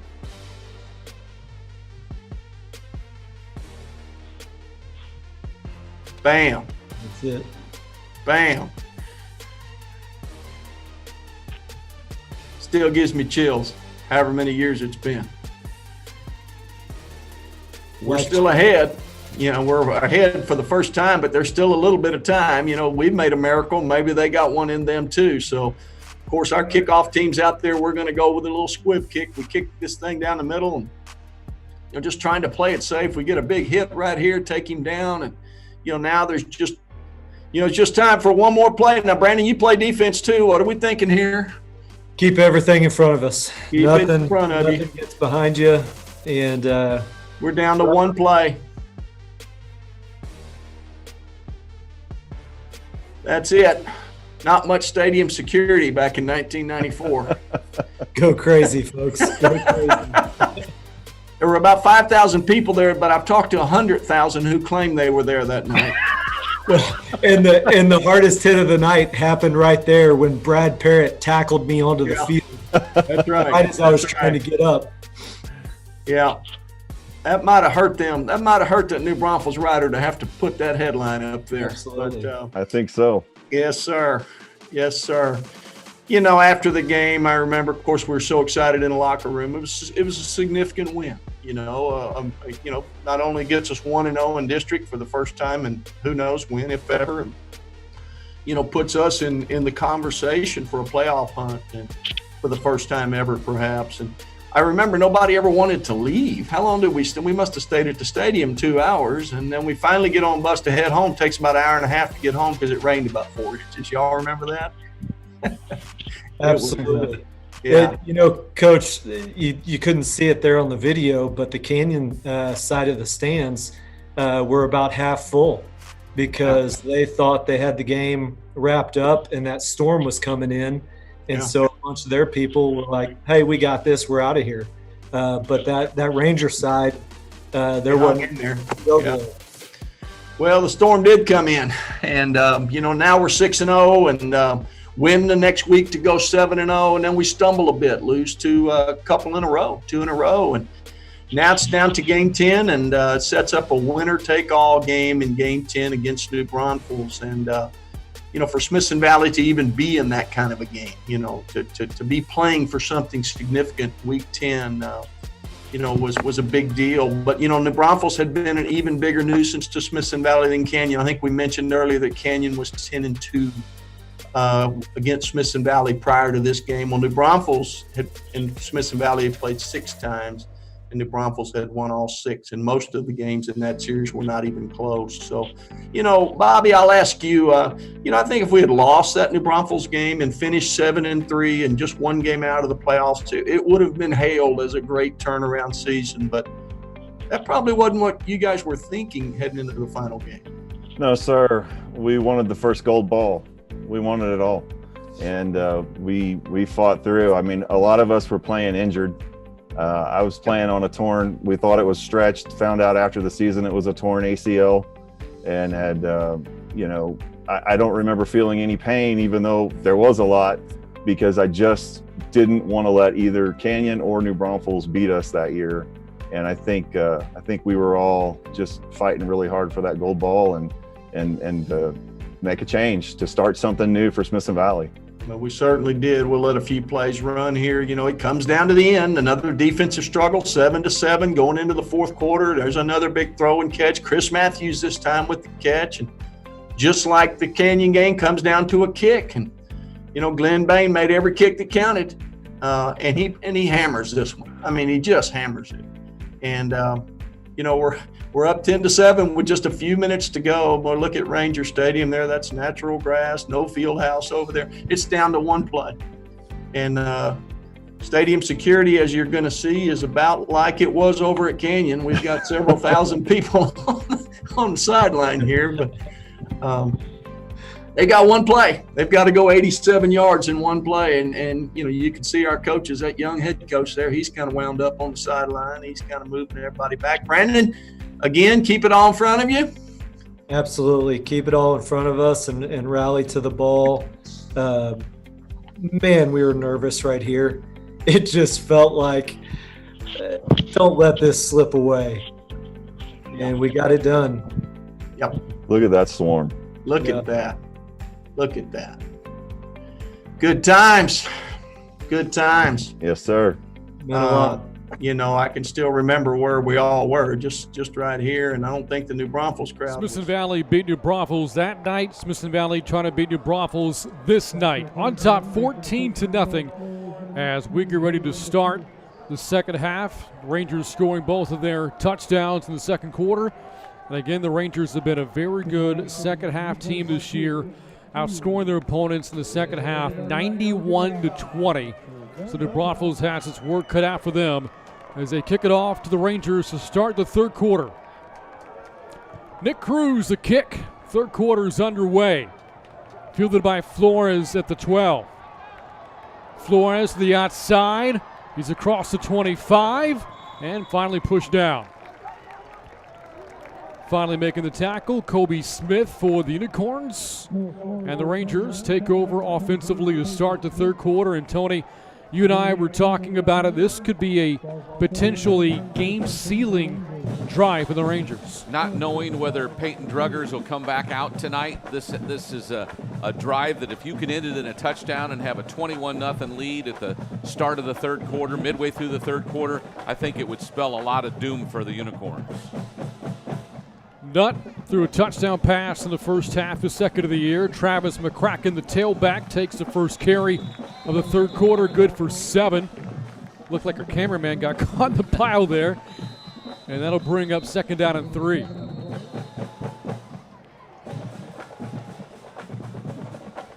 Whistles blow, and now one of our cameramen, all joking aside, did get caught up in some of the fracas there as the play strung out towards the sideline.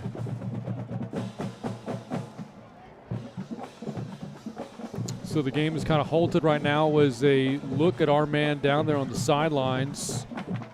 Trying to help him up, and there we go. That's JJ. Yeah, it is. I think he's going to be hobbled for a while. Big part of the Rangers network, does phenomenal camera work for us. We're so thankful for everything that he does for our productions of Ranger games and being helped off the sidelines here. We hope that he's okay. So JJ, we're thinking of you. Yes, indeed. And we looked at now by the Ranger training staff as the Rangers go back to work. McCracken is just short of first down yardage after a gain of 2. Ground game seems to have a lot more energy in those 2 runs than we've seen in a while. Offensive line getting off the ball pretty good. That time up the middle, not as much room. He came this way last time with a little more of an edge. Yeah, Smithson Valley had a tough time getting the run game going in the first half.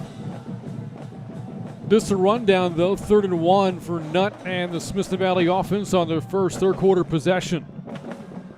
The Braunfels looking for an early stop. Instead, Avery's got a first down. There's a late flag, but a good job of the offensive line,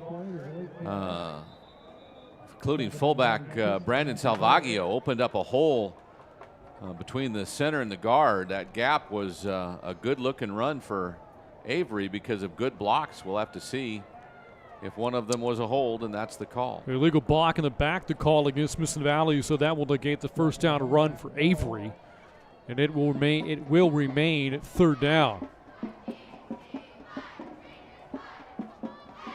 Should be 10 yards from the spot of the foul, which was the 44.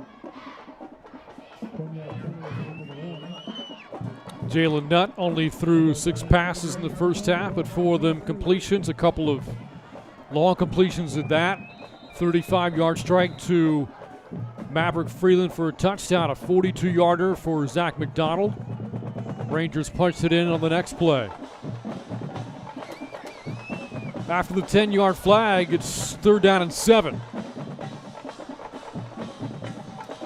Nutt, nobody open, takes off to run. The Braunfels bottles him up, and Nutt again slides down for a loss. And the Braunfels' defense holds on Smithson Valley's first third quarter possession. Again, a little lack of experience. Not able to get that ball off and get just an incomplete pass to not lose the 6 yards he did. So Nutt off of the sidelines, onto the field now is Wyatt Hayden for his 3rd punt tonight. Chalico back to return for the Braunfels. And another favorable bounce inside the 30, rolling all the way down to the 21-yard line. And Chalico looked like at the 30, between the 30 and 35, he was going to veer over there and try to catch it on a big hop, and he ran right by it. That is a 51-yard punt for Hayden, tying his season long. And the Braunfels will start at its own 21. Big question here for the Unicorns, whether or not Peyton Trigger's returning at quarterback. Looks like he is. Got benched for the remainder of the first half after a unsportsmanlike penalty late in the second quarter. First third quarter play for New Braunfels, a run for Riker Purdy. And right there, Malachi Lane for Smithson Valley on the tackle. Purdy did not get things going in the first half, was held to 17 yards or 19 yards rushing on 8 carries and nothing there on first down. And that's a young man who's averaging over 115 yards a game. He's had 3 games of over 100 yards, including 266 against Seguin, and he's had no real room to run tonight. They'll give him a yard there. Makes it 2nd down and 9 for Driggers, a veteran quarterback. Looking to pick up his 11th career win tonight. Facing the blitz, he's been harassed all night long. Throwing deep, and he's got a receiver. Nice catch made by Trace Higginbottom. He's made a couple of nice catches in this game tonight. Driggers has really found a knack of throwing the ball on the run, and that one, while it was up high, Higginbotham brought it down, but he just has a knack of finding one of those guys that just keep their routes going in the secondary. Now 100 yards passing tonight for Driggers on 20 attempts. And now the give to Higginbottom to the outside, got by Lane down the sidelines, and Trace Higginbottom. Another good play for the junior. That's close to another New Braunfels first down. They haven't run that jet sweep, if you will, very much tonight, but when they have, it's been very successful. That one good for 9 for Higginbottom. Again, New Braunfels has not gotten Riker Purdy on track tonight, so perhaps the game is in the hands of the quarterback Driggers. New Braunfels did nearly overcome a big deficit in this game in the stadium a year ago. Down 14 here with more than 4 minutes gone by in the third. Little shovel pass there for Driggers and Camden Egley. Made the tackle right away of Aiden Bauman. Smithson Valley completely blew up that play. They're getting him forward progress back to the line of scrimmage, but he paid for that one.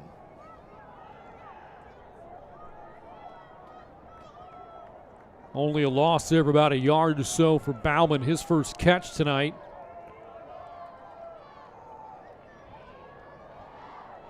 And it brings up 3rd down and 2. New Braunfels again in the first half, so good on 3rd downs.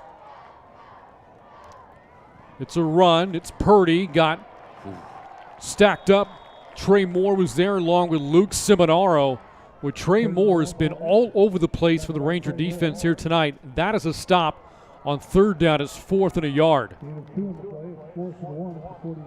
Purdy got a good head of steam off of his set and came up to the line of scrimmage and was able to move the pile just a little bit. The offense really wants him to go for it, but I think Glenn Mangold realized it's still just a 2-touchdown game. There's no reason to give the Rangers plus territory field position. Thought I heard some faint boos in the background. Not sure if that was from Smithson Valley fans wanting some excitement, but the New Braunfels fans not approving of the decision, as they're in attendance here this evening. And a quick tackle of the return man for the Rangers, Bowman. Tackle made by James Windrow. So 2 third-quarter possessions. No scoring. The third quarter is already about halfway through. Again, Smithson Valley has been so good in second halves this year. You look at the score by quarter for Smithson Valley here in 2020. The third quarter in particular is when Smithson Valley has put the game away this season, outscoring opponents 45-7 in the third, 46-13 in the fourth. Really remarkable, plus 40 in every quarter. And that pass is incomplete.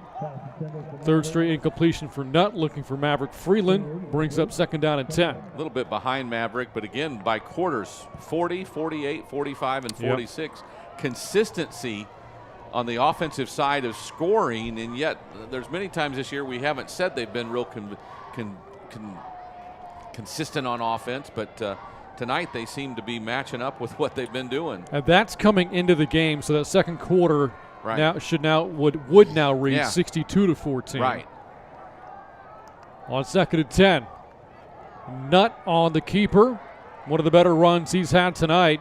Again, he has yet to get on track as well, like Purdy for New Braunfels. Makes 3rd down manageable here for the Rangers.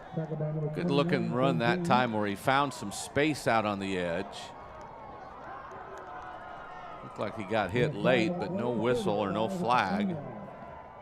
Again, right now thinking of our man JJ on the sideline, still sitting on the end of the Ranger bench. Took a tough spill when the action from the game spilled over into the sideline. Hope that JJ's doing okay. Yeah. 3rd and 5. Here's Nutt on the rollout. He's got a receiver, the tight end. Dylan DeMel took a shot from the defender, Ben James, but holds on to the football. That's a great catch by Dylan, and really a good job. Avery set the block on the corner for the blitzing linebacker and gave Jalen enough time to make a good throw and a first down pass. DeMel had a season-high 4 catches last week. That's his first tonight, and now Nutt is over 100 yards passing. The Rangers don't ask a lot of him in the passing game. Under 400 yards passing in the first 5 games this year. They've opened up the playbook a little bit more tonight as this run play for Avery goes for a minimal gain of a yard. Yeah, their interior defensive line has not given up a whole lot in there. Rodriguez and Sanchez along with Dorr. You know, we talk about, again, Smithson Valley's ability to protect leads. They have not lost this year with leading at the half. This is why you run into the danger zone if you're the opponent, Tony. Falling behind, Smithson Valley can then do what they do best, run the football, shorten the game. Sweep from McCracken. He's got a crease. Helmet flies off of the Braunfels defender, Kendrick Thompson.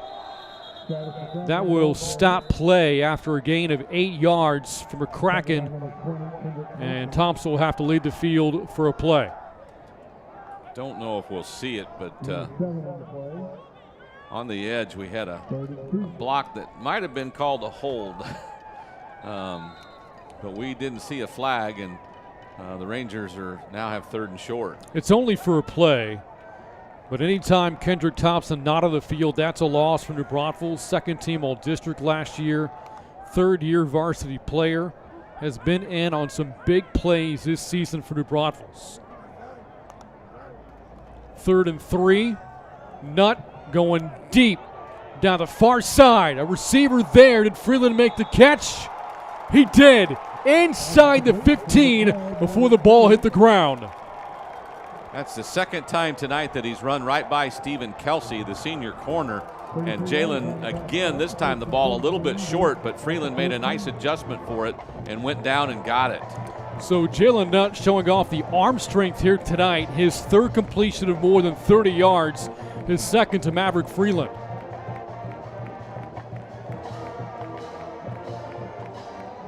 Is that one 40?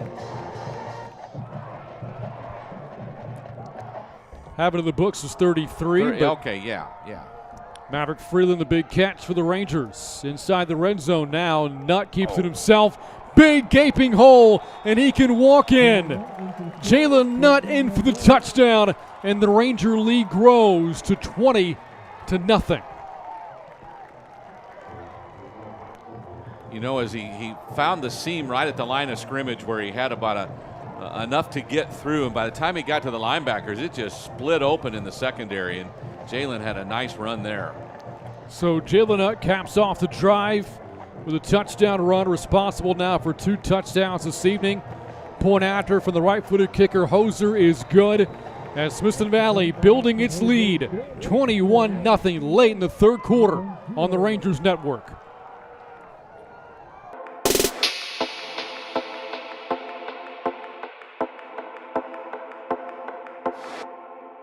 Tonight's broadcast on Rangers Network is brought to you by GVTC, Ferris Orthodontics, Smoky Moe's Barbecue, Fisher's Market, Sage Capital Bank,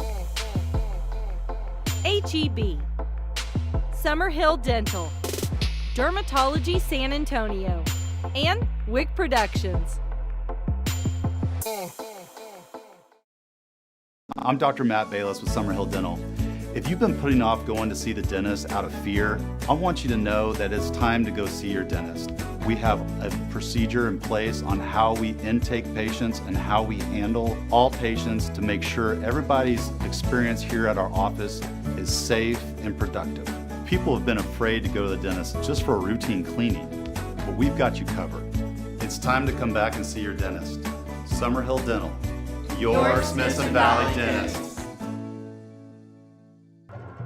And welcome back to Ranger Stadium off the heels of a 6-play, 76-yard drive for the Rangers, ending on a 13-yard gallop into the end zone by Jalen Nutt. Tonight, the Rangers and Unicorns meeting for the 21st time.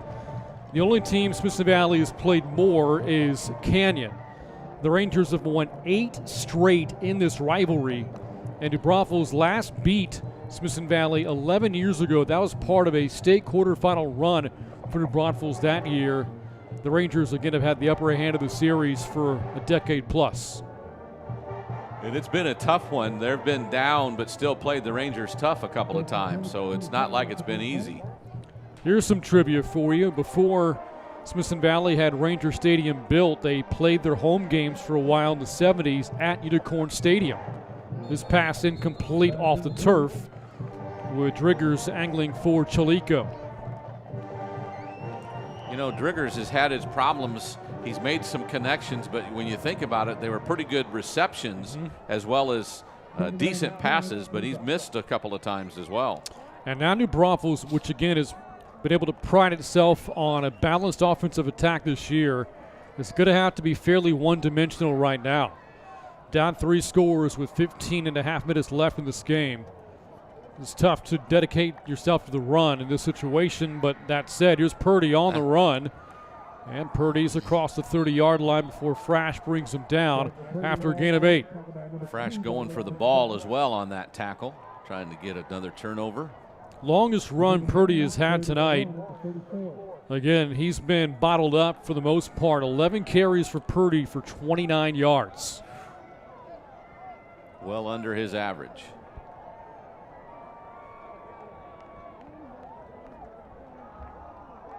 Driggers directing traffic here on 3rd and 1. It's Purdy again, and Purdy fights forward to move the chains for New Braunfels. Again, Tony mentioned it. What a night he had against rival Seguin. 248 yards against the Matadors, 4 touchdowns that game, and what is the oldest rivalry in Texas high school football. More than 100 games between those two. Crazy. The Guadalupe Bowl. Yes. Which has been dominated by New Braunfels over the last decade plus. Driggers feeling some heat, steps up. Driggers takes off again. Nice move in the open field. Frash, the tackle inside the 50. Driggers moves the chains after a 13-yard pickup. He is just uncanny the way he's trying to throw the ball long on the near sideline. I think that was Schreiber that was his intended target, but the pressure is just so much, and then your guys just get out of their lanes, and all of a sudden he's got freedom. And here's Chalico on a short route. Malachi Lane, the tackle. You know, one thing we've not seen New Braunfels do a whole lot is go vertical. A lot of these passing plays are short, intermediate routes because Driggers doesn't have time. Yeah, he clearly doesn't have time for anybody to get down the field. On 2nd down, Driggers now going vertical. Near the sidelines, incomplete, but Flores will be flagged with a pass interference against Chalico. Looked like Flores, they got into some hand fighting off the snap as he's going down the field. It seems to be a lot of contact, and then he goes up without turning his head and has contact. So this will position New Braunfels around the 30-yard line of Smithson Valley. And, you know, I feel like this is a fairly obvious statement, Tony, but now that New Braunfels is at the 30-yard line, this drive has to end with a touchdown. Well, if you're a New Braunfels fan, it certainly does. Right now the Rangers pitching a shutout after pitching one last week. Here's Drigger, steps up, flings it complete. And inside the 25-yard line goes Landon Marsh. Gain of 7 yards and first down. And for Marsh, that's good for his 4th catch tonight. You know, if you remember last year on these short passing routes, we missed tackles in the second half, and that allowed them to get back in the game. We haven't missed many tackles on receivers tonight. A lot of drama in that game a year ago. It was the final game of the regular season. It was essentially a playoff game. The winner got the final spot, and Smithson Valley had to sweat it out. The Braunfels nearly overcame a 4-score deficit. Minute to go in the third. Flags are in as Purdy takes some Rangers with him inside the 20, and the whistles finally blow at the 16. This might come back, though. I think it's offsides on the Rangers. Actually, you know what? I think you're right, Tony. So that play will hold, and Purdy, pretty run there. Yeah, I mentioned early in the game, he's awful powerful when he runs the ball.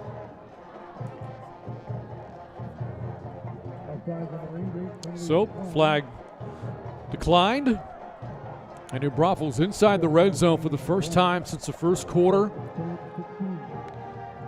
And if the Unicorns don't score on this drive, that will mark 10 straight quarters Smithson Valley has not given up a point.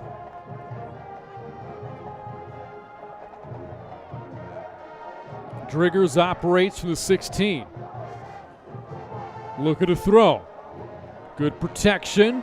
Good Steps coverage. up, evades 2 defenders, runs into a blocker, laying the tackle of him at the 15-yard line. All of that for a yard as we wind down the final seconds of the third quarter. He was looking on the near sideline with Bowman and Montalvo in coverage, and they had both of those receivers just blanketed, nowhere to go. And by the time he got off of them to look anywhere else, he had pressure and had to scramble. Could be the final play of the third quarter. Driggers looking for the snap. He'll get it. Rangers bring the pressure again, and Driggers again throws the ball short of the line of scrimmage inside the tackle box. This will lead to another intentional grounding against the New Braunfels senior quarterback. He knew he was in trouble and just tried to bail himself out, but again, you've got to, I guess you could technically say he was outside the tackle box, but he didn't get the ball near the line of scrimmage. Not even close. I don't think he was outside the tackle box. And here is another retroactive flag. Back at the 35-yard line. That's another loss of 20 on that intentional grounding flag against Driggers. His second tonight takes us to the end of the third quarter. And we will go to the fourth. New Braunfels down 21-0. Our head official calling for the clock to run. There's no seconds to go. They said one untimed play because of the offensive penalty. We usually untimed plays are a result of a defensive penalty. Usually. Okay, well, we play on for a play that will not consume a single second officially. New Braunfels faced with 3rd and 29. So here's Driggers, pressured again. Scrambling again, and down he goes. Trey Moore ends the third quarter with a sack. His 5th of the year, as Smithson Valley's defense continues to play locked down and lights out. We go to the fourth with the Rangers firmly in control on a Thursday night from Ranger Stadium, 21-0.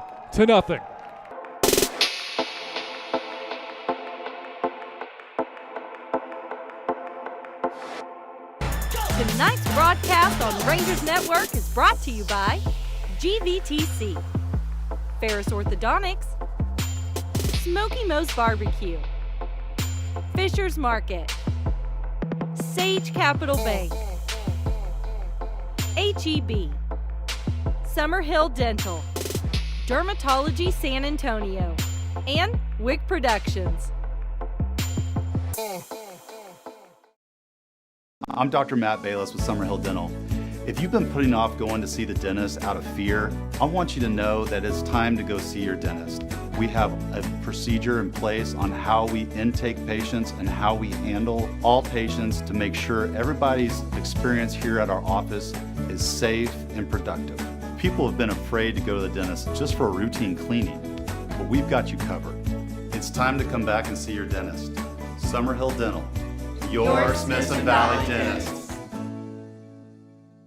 So 10 straight quarters, Smithson Valley has not given up a score. Last time anybody scored against the Rangers was 2 weeks ago, Clemens in the first quarter.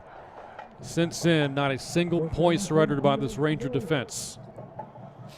And the Braunfels will start this fourth quarter, and you see that right. It's 4th and 44. Don't see that every day. And they're in the red zone when that drive happened. Low snap, and the punt just gotten off by Thompson. And it is inside the 15 and down at around the 10. Finally picked up by Stephen Kelsey. So talking more about the Smithson Valley defense, again, lights out tonight. And they've really been all season. You look at the turnovers the Rangers have forced this year. And look at this. +4 in the column against Harker Heights. They didn't force a turnover against Madison. Forced 1 against Wagner. This is margin you're seeing here. Against Clemens, forcing 3. South End last week, 5, and 2 more tonight. 13 turnovers coming in, and only 1 given up by the Ranger offense. If you hit the rewind button way back on this game, remember, Smithson Valley's very first offensive play was a fumble. The Braunfels didn't capitalize, and I know, Tony, that was early in the game. There's a lot of football to be played, but that might turn out to be a really important sequence that New Braunfels did not take advantage of. That is correct. They've had few opportunities tonight, had a good long drive early in the game, but weren't able to get anything out of it. And this was their next longest drive or next biggest drive, and they failed. So New Braunfels not scoring there really kind of opened the door for Smithson Valley to dictate tempo and pace of this game and play it how they see fit as McCracken settles for a short 2-yard run to bring up 3rd down and 6 to go. And again, Zane Sanchez, the senior tackle, in on the play with one of the linebackers. They're not giving much room up the middle. We've had a couple. The Nut touchdown run was up the middle. Now Nut's coming, I don't know, that's Avery coming off the field. Smithson Valley in no hurry right now. Ranger team which has a big daunting task next week as they take on the Judson Rockets in Converse. Could be on the way to taking a 3-game winning streak into that game. Nutt again going deep down the middle, but well covered was Will Strachan. And Smithson Valley's offense goes 3 and out. Trying for some deception there with Freeland in motion for the jet sweep, and Strachan ran up on a post pattern and just was double covered and not very open. Strachan, a player that Coach Hill believes could be one of the better receivers in the program. The senior, though, did not play the first 4 games. Made his debut last week and holded 3 catches against South End. Chalico back to return the punt. A lot of good punts tonight for Hayden, courtesy of rolls like this. All the way down to the 44-yard line in the Braunfels territory. 43-yard punt. 2 minutes gone by the 4th. Rangers on top, 21-zip. So Smithson Valley again has Judson and Steele left in the schedule. New Braunfels, though, their schedule a bit softer from here on out. Up next, New Braunfels will take on a struggling East Central team, the Hornets, 1-4 this year, winless in district. Clemens will be a tough test. South San, though, a game New Braunfels probably should win. But I don't think 3 wins will be enough for the Unicorns to get into the playoffs. This game meant a lot to them tonight. And if they do get to the end of the season, finishing a game back or so of the postseason, they're going to look back at that game against Steele. Unable to put the Knights away on Steele's final drive, losing by a point on a 2-point conversion. Yeah, I know. Again, there was a lot of football to be played after that game, but if you're New Braunfels, I feel like you can't help but look back at that one and feel like what might have been.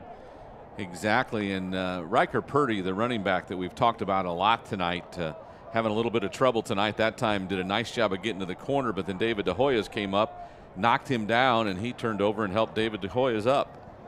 Driggers on 2nd and long. Boy, he's been pressured all night and throws a pick. Bowman has it inside of midfield, and he's inside the 45-yard line. Blake Bowman, second straight week with a pick for the senior, and the Ranger defense has his 3rd turnover of the night. And the turnover margin just keeps getting better and better. Well, again, Smithson Valley's defense has kept Driggers from being comfortable all night long. At that time, the pressure leading to a pick. Bowman, the beneficiary, and Smithson Valley on its way to its 3rd straight win into a 3-1 record in 27 6A play. A screen for Freeland, trying to spin out of trouble, and will settle for a short pickup. And for anybody who wants to know, it looks like JJ is up on his feet and seems to be doing better right now. I think he's still hobbled a bit, but he is alive and well. Good to report there, Tony. Yep, J.J. Trevino, our great cameraman, took a spill early in the 3rd quarter. Got looked at by the training staff of the Rangers and is back up on his feet.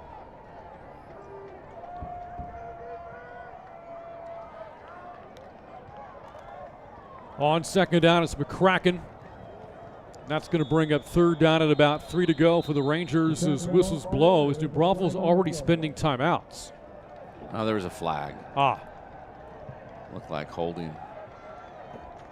Right there in the middle of all the traffic at the 40-yard line. It is a hold against Smithson Valley. It's coming back in the Rangers' 6th penalty tonight. Now 60 yards and flags for Smithson Valley. So we've talked about the upcoming schedules for both teams. We'll get back into the district standings and really talk about the playoff picture here in just a moment. As you look at the standings right now, and I would think that 4 wins probably gets you in. So Judson, I think a foregone conclusion, the Rockets are going to be in. Should note that one of the wins came via a forfeit from South Sand because the Bobcats were not ready. We're not cleared to play yet. Right. Steele is 1 game away from the magic number. Smithson Valley, after tonight's result, will be 1 win away from 4 wins as well. So who would get that 4th spot? I think you got a battle, potentially, between Wagner and Clemens for the 4th and final playoff spot. It'll be interesting, and it will go down to the wire, I'm sure. And you say that with a Clemens team that's 0-3. But Clemens has gotten all the big guys out of the way. No doubt. And Clemens should get its first win tomorrow as they host South Sand.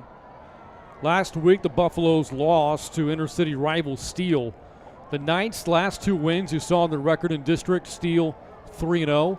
Last 2 wins have come by a combined 8 points.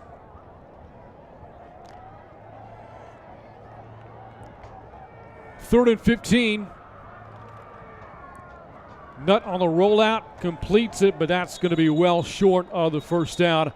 The catch made by Garrison Eggleston. Of course, his older brother Greg, a great Ranger player, wrapped up his 3-year career a year ago, and now playing at Tarleton, which is new to the Division I FCS ranks. Indeed they are. Not playing, though, this year because of, you guessed it, COVID, the pandemic, but now playing, yes, as an independent in the FCS. Wrapped up a great era of D2 football there in Stephenville. 4th down. And the punt inside the 20. Boys, the punt game is so good for the Rangers tonight. Chalico, nowhere to go. White Hayden. I don't know what the Rangers do in terms of stickers in the helmet or anything like that, but he deserves a few of those here tonight. And he's not the punter you're going to see at the next level. No. He just kicks it low, and he gets a favorable bounce every time, and it just goes down the field. Very non-returnable because of the way he kicks it, and he's been very successful. On the sidelines now after the good punt, punting to Braunfels inside the 15. The Unicorns 633 away from falling to 3-3 in the season. But more importantly, 1-3 in district as the Unicorns bring back in the backup, Hunter Turner. The night could very well be over for Peyton Triggers.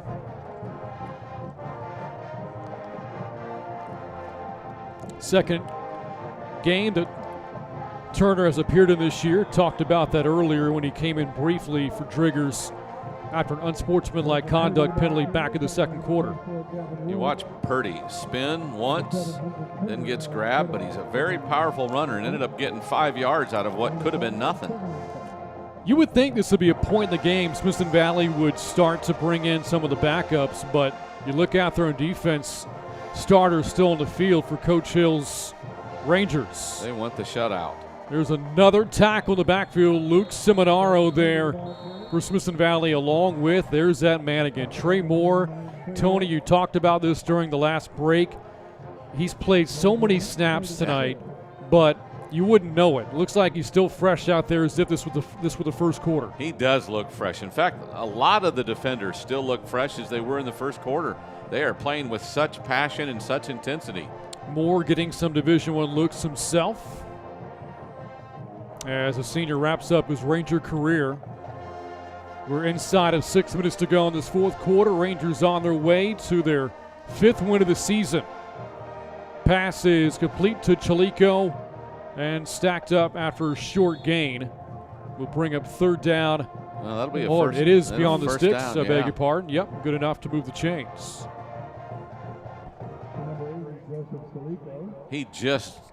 Hunter just got rid of that ball before he was going to get smacked. I think it was Malachi Lane blitzing from the backside. Their quarterbacks have had pressure all night long, and the defense has done a good job of making nothing comfortable for them. The Ranger defense has been the story tonight, pitching the shutout and having forced 3 turnovers.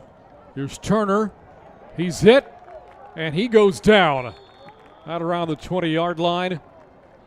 Moore on the sack there for the Rangers. That's his second tonight. This against an New Braunfels offense which just scored 36 last week and had only committed 5 turnovers in the first 5 games of the season. They did not commit one last week against Wagner, but tonight a far different story. Could be saying something about the difference between home and away. They're very successful at home. And here's Turner on the keeper to the 25. You know, you mentioned home and away, and we flashed the information earlier about Smithson Valley's record at home over the past decade. What's funny about that, the record on the road is nearly identical since 2010. Smithson Valley at home, after tonight, will move to 45-10 since the 2010 season. In that same time span, the Rangers on the road are 42-11. Third down, and down goes Turner again, and guess who? Number 99, Trey Moore, on the tackle and the sack for Smithson Valley. He had a little help this time, but it really didn't matter. He was there. Luke Seminaro joined him on the pile, and that forces a punt. He had a monster game in the 27-6 opener against Wagner. That triple option offense of the Thunderbirds, and Moore was living in Wagner's backfield. 6 tackles for loss and 2 sacks that night against the Thunderbirds. Punt is away from Thompson. Not a good one. That's going to go down as about a 14-yard punt. And the Rangers take over with 3:09 to go. And again, up next, the Judson Rockets for the Rangers. Judson, undefeated in district, 4-0. They are 4-1 overall this season. 1 loss, they got hammered by DeSoto in non-district play, but no shame in that. DeSoto's a phenomenal program. Second possession in a row, getting the ball in plus territory at the 34. And into the game, Derek Mata, quarterback for the Rangers. Spelling Jalen Nutt after a good Thursday here at Ranger Stadium. You know, we mentioned Glenn Mangold, the New Braunfels head coach, and his playing days at Southwest Texas. I brought up DeSoto, their head coach, Claude Mathis, former running back at Southwest Texas. Former All-American running back. That's a good qualifier, right, Tony? He wasn't just a guy on the roster. Right. One of the better running backs in that program's history. Derek Mata played well in his debut game last week, threw a touchdown to the win over South San. Garbage time right now for Mata and the Rangers offense. Here's McCracken. And that's good for a Ranger first down. What do you think? One more first down, they may be able to run out the clock, if not score. Clock should go below 2 minutes before they snap this one.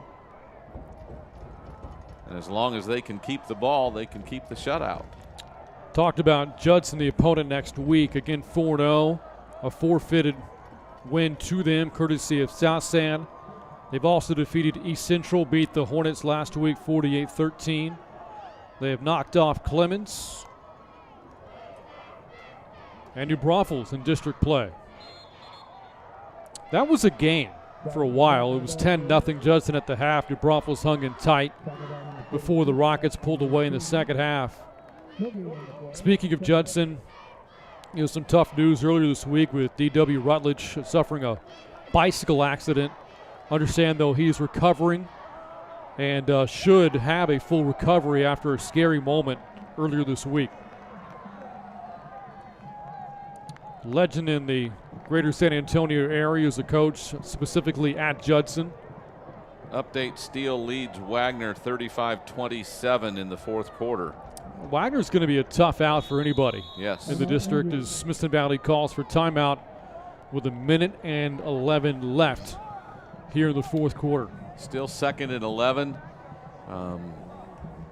Should be able to snap the ball twice on second down, and then at the end of third down, you should be able to run the clock out. Yeah, New Braunfels, I would not imagine will be stopping the clock here. Would not expect them to. So Smithson Valley was up 14-0 at the half, extending their lead in the second half with a touchdown in the third quarter. And now the action right now happening on the track. You call those, you don't call them lightsabers, but pretty close to it, right? Yeah. Not real sure why the Unicorns are fighting on there. So what roles are they playing here? Bad guy and bad guy? I don't know. Well, I mean, Darth Maul? Oh, no, right? No. Kylo Ren? They're not there. You have no idea who I'm talking about, do you? Oh, I do, but it doesn't really matter. They're not representing that. So, after a couple of nerdy references by yours truly, back to action here. Smithson Valley trying to run out the clock and secure their fifth win of the season.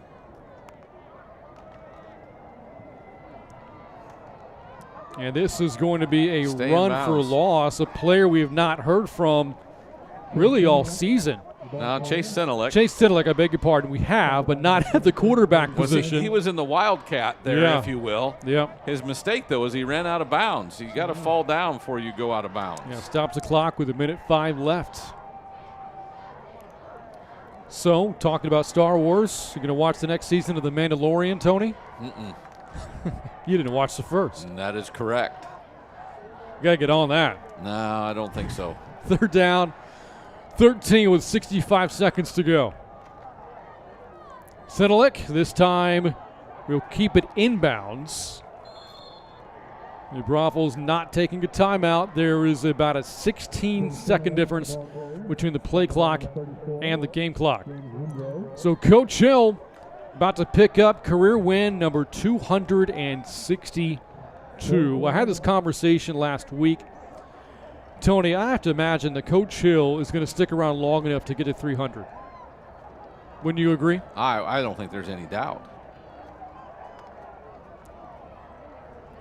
If you think about an average of 7 wins a season, it's got to stick around for about 5 more. A little more than 5 more seasons as the Rangers call for time with 19 seconds to go. Looked like we were going to snap it and take a knee. That would give them the ball with, less than 19, a second or two less than 19 seconds. Coach Hill didn't see something on what we were lined up as, though. Coach Hill played high school football at East Central. We'll get a chance to take on his alma mater here in a couple of weeks. Went on to play collegiately at Sul Ross State. And has been a mainstay here at Smithson Valley for the better part of 3 decades. As we're back to the Blue Crew. How many years ago was it that Sul Ross called him up and tried to lure him into the college coaching That business? was, if memory serves correctly, that was about 10 years ago. Something like that, Yep. yeah. Division III program out in West Texas. How you doing, guys? Brant Freeman alongside Tony Brubaker. We're here for your Ranger football and all your Star Wars references on this Thursday night from Ranger Stadium.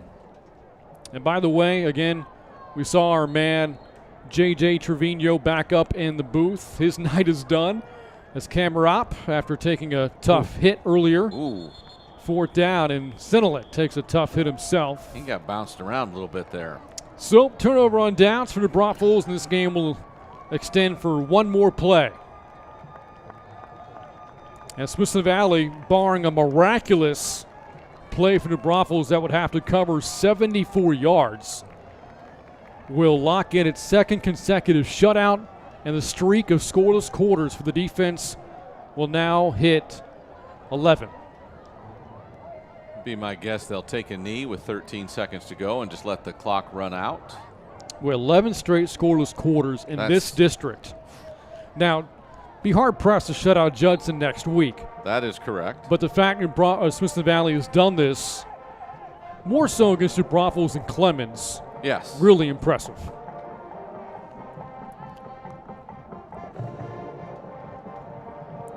That's a run for the Braunfels, as good as a kneel down. And the Unicorns will not run another play. And the Rangers' winning streak is up to 3 straight. Smithson Valley's defense continues to play lockdown football. Back-to-back shutouts for the Rangers' defense as Smithson Valley takes a 21-0 win over the Braunfels. So many highlights of what the defense did tonight, but more than anything, I just think that their unit as a whole did everything it took to keep New Braunfels from being able to get any kind of momentum tonight. Jalen Nutt, a touchdown pass, a touchdown run for the Rangers on offense. Tossed at another run from Justin Avery, the scoring tonight, and the defense not allowing a single point for the second consecutive week. Well, that's going to wrap up our coverage here from Ranger Stadium as Smithson Valley wins this 27-6A matchup, 21-0. The Rangers' 9th straight win in the series over the Braunfels. For our entire Rangers Network crew, for my partner Tony Brubaker, I'm Brant Freeman saying good night from Ranger Stadium. This has been a production on the Rangers Network.